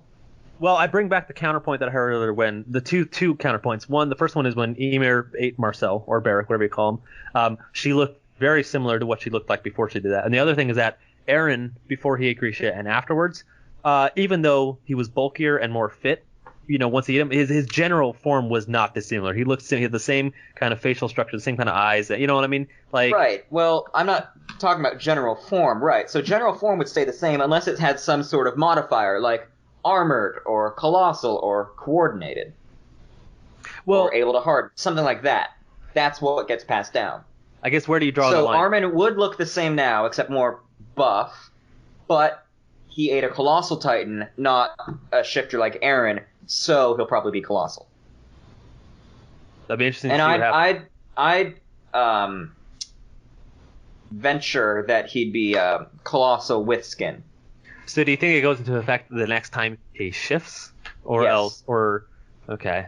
See, I don't know. I mean, you're probably the result is you're probably right. You're probably right in that he probably is going to be colossal, but I'm not convinced that it's going to happen that smoothly. I don't think it's going to be 1-for-1. I bet he's But gonna. I could be wrong. I bet he's gonna look like a colossal version of Annie's Titan. Like he'll still have the bowl cut, but he'll With be the boobs and everything? not with the boobs, but he'll just be he'll just be colossal, and he'll have that kind of form. You think he'll have skin? Uh, I think he No. will because he had skin. he won't have skin. There's no way. None of the other ones do, right? Well, he's Aaron had does. skin before. He had skin before he ate Bert. Well, Aaron does, but Monkey Trouble has fur. Which is over skin. Reiner has armor. The Colossal Titan was all just muscle. Annie was just muscle. Grisha was Well, skin. Reiner is just muscle as well. He just has some armor over it. Right. Grisha right. had skin, and Ryan, and even Rod, Ymir? when he became the Turkey Titan, had skin. Ymir had skin, didn't she? She had skin, yeah. Yes. I don't know. Maybe he will. I don't know. There's more shifters with skin than without. Maybe the musculature, seeing that instead of the skin, just means that you're more experienced or something. I don't know. Maybe it's purely aesthetic. Maybe it has nothing to do with anything. It could be. It could be. Yeah. Yeah. He'll become a real fuckboy. Yep. That's how you. That's the kind of shit you have to do to become a fuckboy. Yeah, he's thick. Yeah. Thick AF. Thick. So the next question is very meta, but also be very quick, which is has any of the podcast members ever appeared on another podcast? And the answer to that is no. As far as I'm You don't aware. know me. As far as No, I'm you're right. aware, I don't know. haven't. I don't know if you guys have been getting around. Ryan's running his own side of the Attack on Titan podcast behind our backs. You're like, well, He might. no, it'd be fun to do other, like, not just like related to, Attack on Titan and manga. I think other podcasts would be This fun is to a do. good something. opportunity to talk about this actually, because I think one of the more recent chapters, I can't remember which one. Zach, you might remember this. We had a comment on the YouTube page from another guy who does Oh, a yeah, you're right. podcast, and he This was the last one we did, Stellar. July. Is July? Yeah. He invited us to maybe collaborate, maybe. Yeah. I'd be open for it. I seriously considered it, and I told him I was going to get back to him, and I never did. Well, you should get back to him because if he listens to this, he's probably like, wow, that douchebag never got back I'm to the me. asshole. Yeah, Yes. Stellar. I think it's Let's fine be to real. talk about it because I have no objection to doing it. Yeah, it's not like we're competing. Yeah. We're not monetizing, It's Yeah, we're just not like- for fun kind of thing. We're doing it because we like the story and we want to give back to the community at some point. And we I enjoy talking about this with you guys. I assume you do the same. Yeah. So it's nice. There would be I know you know. there would be nothing wrong with I'm only here so I don't get fined. meeting other people in the community. Good answer. There's nothing wrong with that. No, I think it'd be great. I think it would would be a great thing to do. I should Encourage- reach out to that encourage. guy. I just haven't because fuck, I didn't Well, talk about personally- it. No time like the present. The more you delay it, the worse it gets. I didn't talk about it at the beginning of the podcast either, but the reason for the delay in the podcast was because my computer blew the fuck up, and I got super busy at work, and I had to wait for a while to get my computer fixed, and all kinds of shit was going on, so we had to delay it. Life was just throwing you curveballs. Life was throwing me curveballs in July and August. It's still kind But of you knocked them out of the park. I mean, it still is, but it's lessened up a little bit. Thank God. Yeah. The count's in your favor. I need to find a way to We're going all in with these analogies. stick permanently. But But yeah, answering the question though, none of us have, but we're open to it. I at get the least. nagging feeling that I have, but I don't remember it. I'm going to say probably not. It was yeah, a I mean- podcast though, because it'd be a record of it out there. I've done a lot of Skype things and voice recordings, so I don't remember if one of those was turned into a podcast or not. Well, maybe. You tell us. Maybe. Yep. To be honest, I don't know. It wouldn't be Attack on Titan related. It would probably be Sword Art Online. Oh, I'd yeah. love. I guess that's I'd love to have a weather talk podcast where I can just talk about weather with people. Well, you can do that. It's up to Actually, you, buddy. there's nothing stopping me. Maybe it's Yeah. true. Maybe you could just go over to our weather and be like, "Hey guys, I want to start a podcast." Okay. Anyway, next question. But that's okay. Well, let's move on. Erwin has passed on, R.I.P. So, do you think Levi might latch on to Armin, not as a new liege, but as Erwin's protege? He'll always be dedicated to Erwin, but since Armin was chosen, I have a feeling he'll be super protective. I really don't see that. I don't feel like that. If anything, I think it'll be like Erwin Hanji. That kind of relationship will be, or excuse me, Armin Hanji. I think that's going to be more Hanji prevalent. taking him as the protege kind of thing. Yeah. I don't think Levi will latch on. I mean, let me put it this way. I think Levi is a smart guy in the sense that he doesn't know a lot of different things, but he understands when he doesn't know stuff and when he should cede to somebody who does know and has, so in this situation, I think he's going to cede a lot of decisions and important things, as he already does up to this point in the story with Armin. So I don't know if protective or overprotective is the right word, but I think he's definitely going to treat him not almost as a peer, I think, when it comes to decision makings, especially considering his new role now in the faction. Just to add on to that, I think that Levi is the kind of person who would he's just going to come to terms with how it played out and what happened, and once he accepts it and once he comes to terms with it, he's just going to drop it entirely. Yeah, I don't think he's the kind of person who would try and latch on and try and keep the feeling alive. Yeah. So next question. This is good. Levi joined the Survey Corps to kill Erwin. Mission accomplished. Question mark. Yes. I cracked up when I saw that question, and the answer is yes. He's Mission accomplished. That's good. Insert picture of George Bush here. Stiller. Yeah. Mission accomplished. Mission accomplished. Got it done. Now what's the quote? we got him. Isn't that the quote? So no, that was Obama's one. We saw. Oh no, he died. Yeah. That was Obama. Oh, wait, when he killed Bin Laden because he came in. We got him. Oh, okay. So next question then. Should Eren and Armin have a training montage where they kill all of the Titans between Rose and Maria during a time skip? That would be fucking amazing. I would appreciate this for the anime, and they need to put like a 80s rock song, like a 80s ballad as the montage Absolutely. song. Like, do like I'm a gonna Rocky actually- thing. Rocky training montage where they squish the Titans with the giant spear thing, and then Eren punches a Titan's head off, then Armin kicks something, and then another spear, and then Thunder spear. That would be awesome. Fire. If you want my honest opinion, no. I think that would actually be incredibly boring and nothing we haven't already seen already. It'd be a waste of a chapter, sure, but it we would all would be look back and amazing. say, why did we do this? What a waste of time. It'd be funny, but if I'm answering it seriously, no. It'd be such a waste of a chapter, but at the same time, it'd be so awesome. Yeah. So, next question. Did Reiner and Bertholdt drop the ball during their downtime by not searching the basement of the houses that had been crushed by rocks from the gate? That's too many houses. How Even would if know? they had, then they wouldn't have found the keyhole, probably. And they wouldn't have been able to open it, right? Yeah. Well, they could have just ripped it out, but... or, like, smash the desk and see what's inside. Yeah, if they'd have just actually broke the desk and just pulled the drawer out, like forced it out. Yeah, I guess. But they could have known that, oh, well, whatever Grisha had in the basement wasn't actually consequential to us. Or they might have thought, we'll deal with that after we crush these shits. Yeah, or maybe they let Eren lead them to the basement. And then that didn't happen. Yeah. Good job, guys. Wow. Another opportunity to shit on these two. Oh, no, they did a great job. Of dying. Not really. No, they didn't. They didn't really. They do did a great job. They did a job. They did a job. Okay. They did that's a fair. job, yes. They did the job. They were the job. Next question. If recapturing Wall Maria causes a massive morale boost and the Survey Corps refills its ranks, which of the current members should be promoted to captain? I like this question, but I don't think enough time is going to pass for that to happen. I don't think they have the population to refill their ranks. I just think it's funny, like, that recapture while Maria, like, every single person besides 9 people died. Like, what is the morale boost that's gonna drive people to join, knowing that our literally... walls back. They did it. They did the job.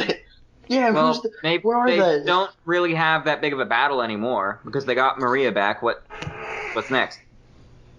So, I think that they might get a morale boost because they won't face something that deadly again. There was a discussion on the subreddit I saw that actually kind of reflects what the human populace would say at this point, which said something to the effect of, well, now that they've driven back the Titans, and since they, the reports or the newspapers or whatever say that they fought these crazy abnormal types of Titans, and they managed to beat all of those guys, what do we have to fear now?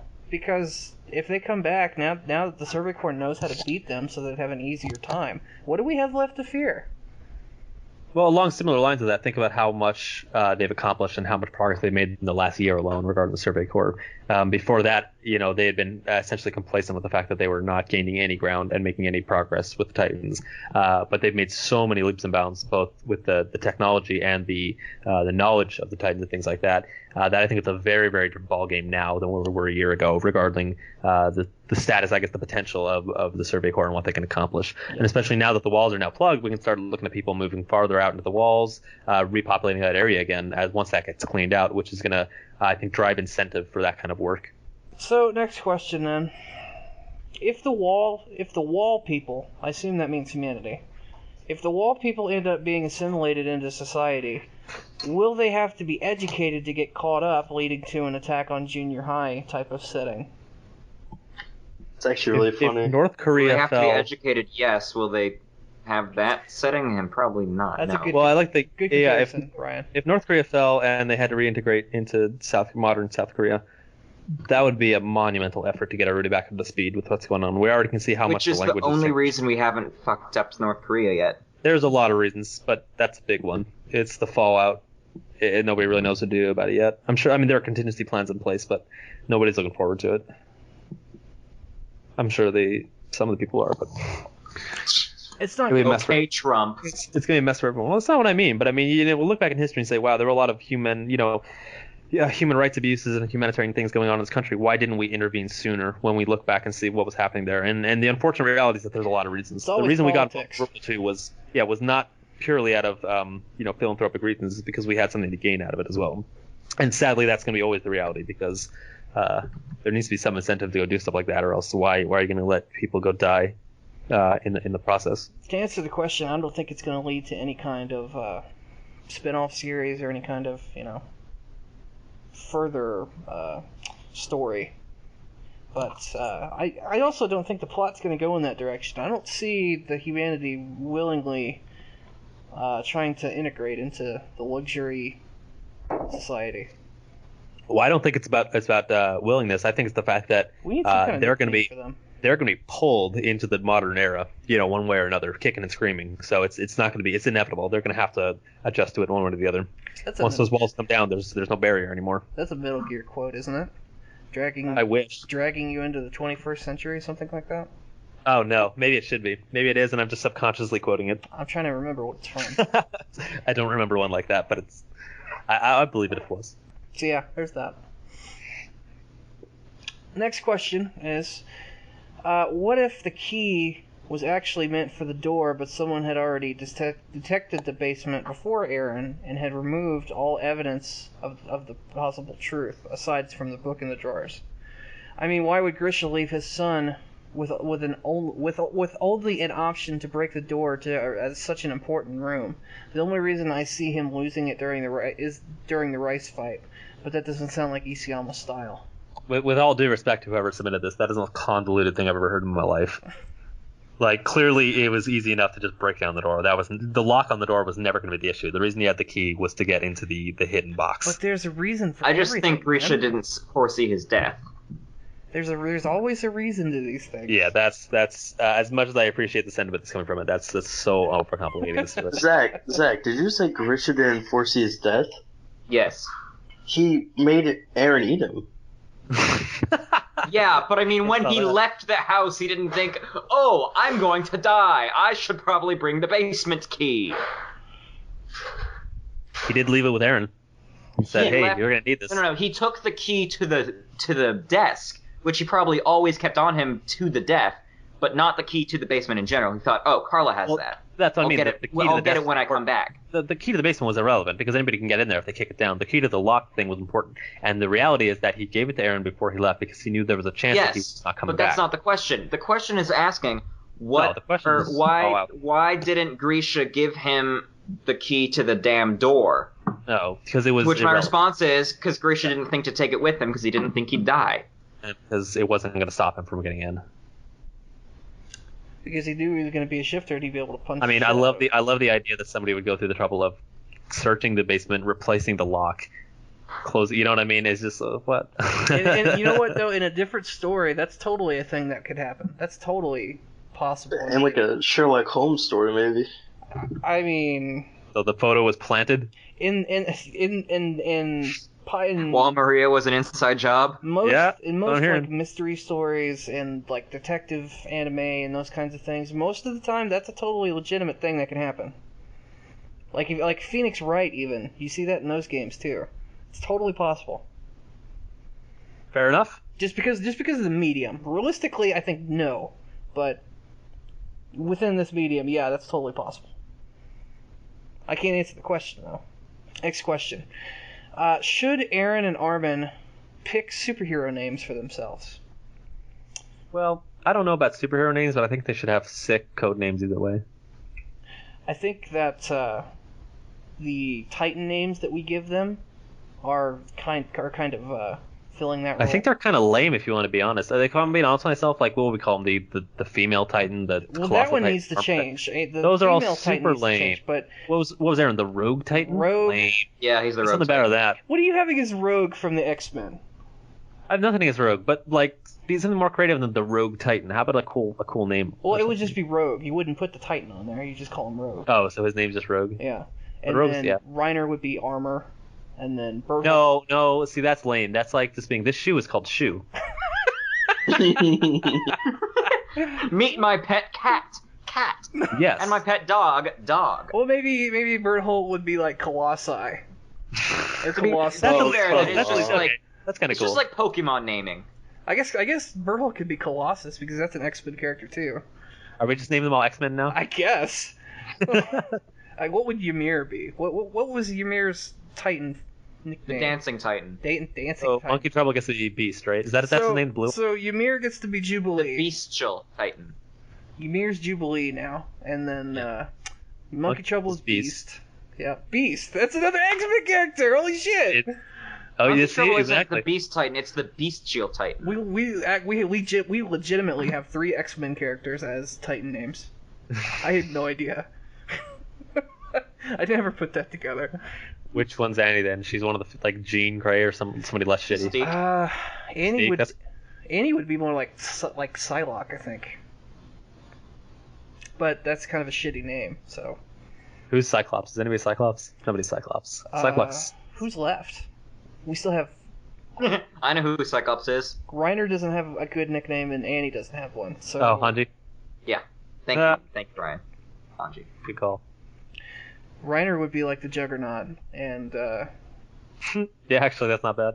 I don't know who the fuck Annie would be. Annie's like I think Psylocke's kind of a good fit. One of the really. many strong female characters in X-Men, of which there are a lot to choose. There are several. I remember there's a kid in X-Men that has like actual like psychic armor powers that kind of fit the bill for her, but I can't remember that kid's name. So What a loop. that kid who has a name. They're all X-Men characters now. Good question. Okay, next question.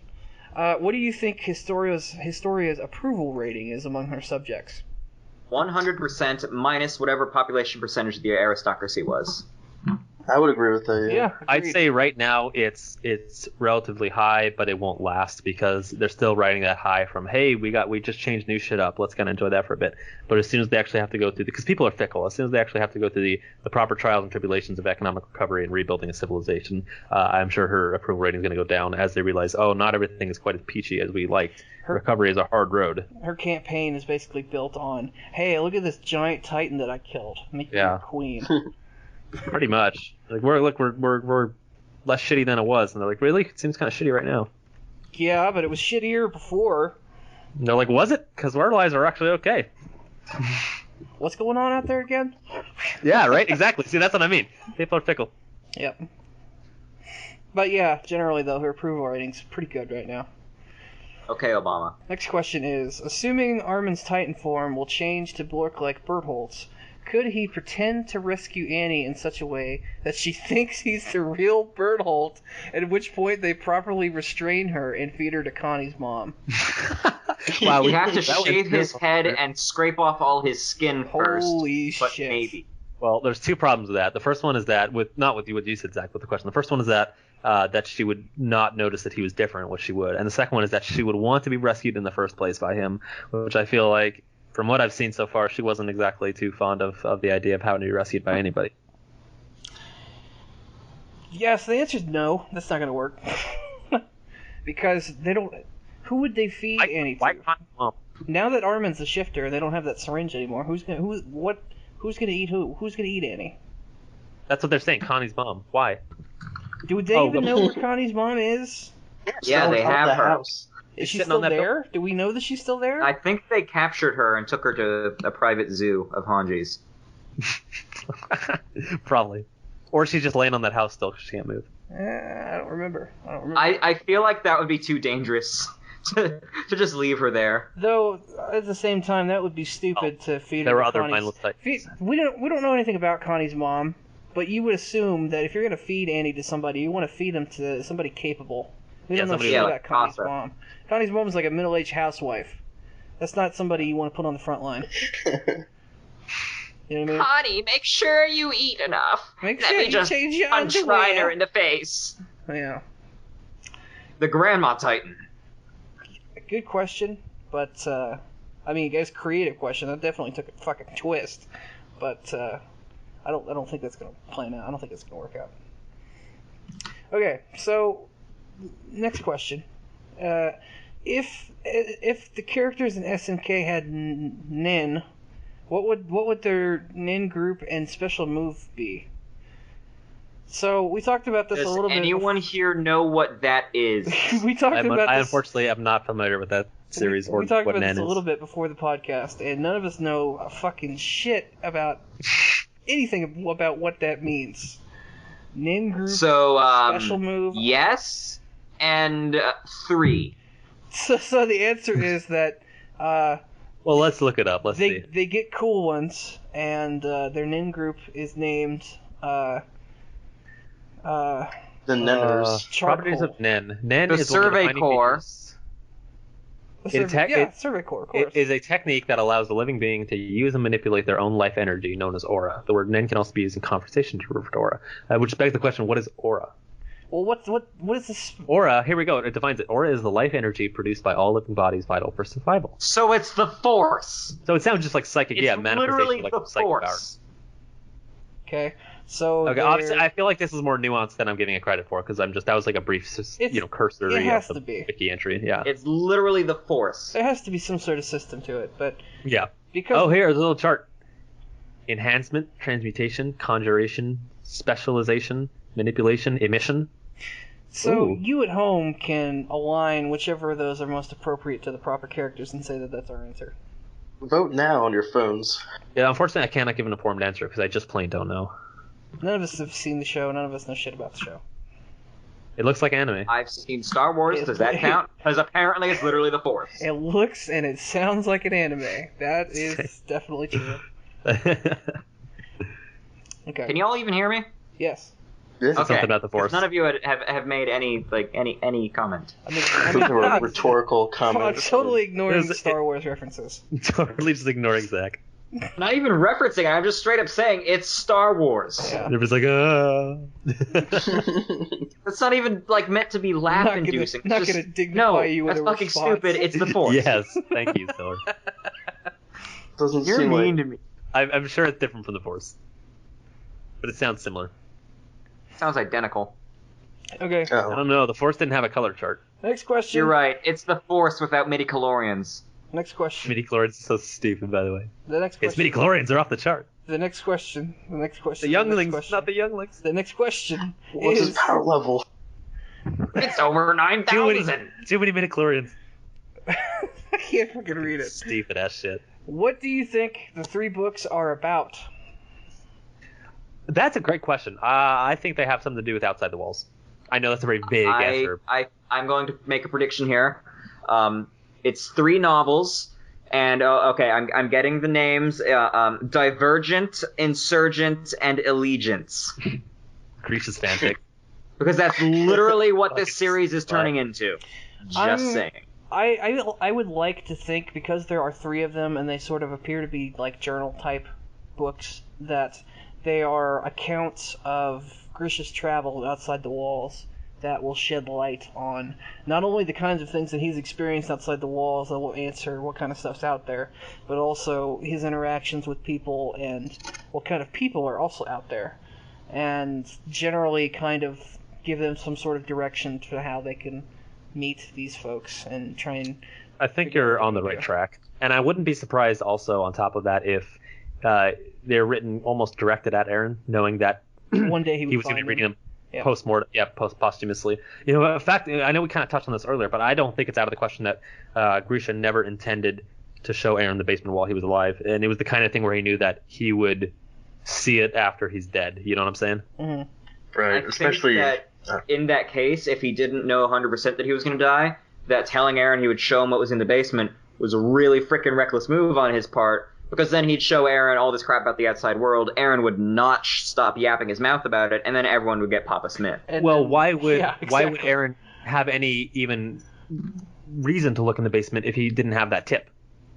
Because He's Grisha said before he left in the first episode, first chapter, that he would show Aaron what was in the basement when he got back. Thank you, Zach. He's- That's exactly yeah. what I'm talking about. If he hadn't have said that, why would Aaron have any reason to look inside it? Because- That was his tip, basically saying, hey, you know, if something happens, you need to look in that basement. But he can't tell him that explicitly because he just needs to feed into Aaron's obviously insatiable curiosity and knowing that that's enough to get him to eventually look in it in the case of his demise. That insatiable curiosity is exactly why Aaron would eventually just stumble upon that himself. So he had to take it upon himself to drive that. I don't know. letting Aaron find That's a it good point, himself. too, I guess, yeah. He's a kid. He's a 10-year-old who has nothing to do. If you're So- told you can't go in that room, what do you want to do? You want to go in that Wait, fucking yeah, room. a room. Exactly. Eventually, that would have come up. So Dinosaurs in there, holy shit. yeah. Times. Could you imagine if they opened the 3 books and it's like, what is this? Novels of Attack on Titan? What is this? And then they realize they're in Yeah. a manga. Chapter They one. open the last Oh. book to the last page, and it's them looking at the. That would be very, very self-referential. And then the last panel is just them looking at us. So actually, this is kind of a fun question And then because I was thinking about. Oh, that'd be I was great. thinking about this. What if, you know, hypothetically, you always think about what if you're transported into the world of the story, right? You know, if you knew everything you knew right now, like if you had, say, like a copy of the manga with you, and you're like, oh wow, you know, I know everything that's going to happen. I always thought it was an interesting thing about it because as soon as you decide to act and influence and make some kind of impact on the story with the knowledge that you know, that would immediately change the story, right? Oh yeah, And butterfly chance It's just So basic if they were time to- travel, Ryan. If they were to see a copy of their story, even if they had seen the end of it, by the fact that they had that, unless it, well, now Zach, that's not always true because sometimes as you know, Ryan, you got the shut up and keep saying what you're going to say. well, hold on there because it's all reference. But even if they had the copy of the stuff from their current story and they saw the end of it, the very fact that they'd be seeing that would change it, unless that was already accounted into it and was part of it. Because that's the thing, you look at like your Game of Thrones style time travel, which I was going to say to Zach there, where time is a flat circle, and the idea that it's already predetermined, and even knowing, or the fact that any changes you would make to the story would already have been predetermined and were going to happen anyway.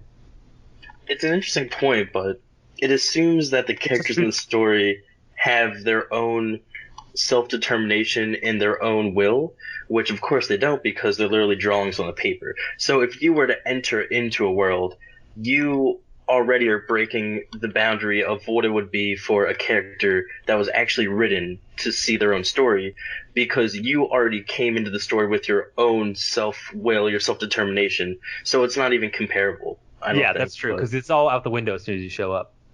Yeah. For sure. I think Well, ladies and gentlemen, fair. I was going to say, I think we are all tuckered out here. yeah, we're done. Unless we want to answer that Stan's question. I don't know. Nope. No. There's another question? We joked about throwing one in at the beginning of the podcast that was like, oh, what would the character Stans be?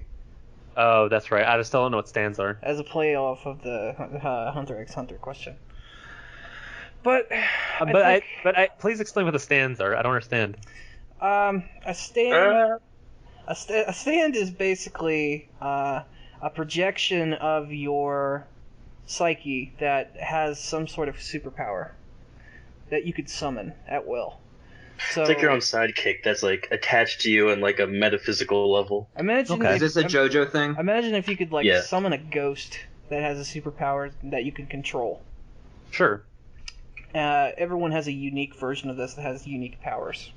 Okay. That's basically it. Cool. And sometimes it's very bizarre. Some of them are just bullshit. Some of Some them I are see what you did there, Stiller. Some of them are bizarre. very bizarre. And then I made, when Ryan was like, I don't understand. I thought you were making a pun. That's why I made that. That's good. But I don't overstand. yeah. Ooh. Oh, yeah. Get on with it. Very adventurous of you. All right, let's wrap this bad boy up. Yeah, okay, we're done. All right. Without anything else That's to how you go wrap. on here, we're going to go ahead and call it a wrap on this podcast, and we will see you guys on next month's edition of A Cast on Titan. Hopefully. Bye. Unless we fuck up again. Which Yep. is Or possible. else one of us dies. Yeah, we got You know. this. We got this, boys. You do.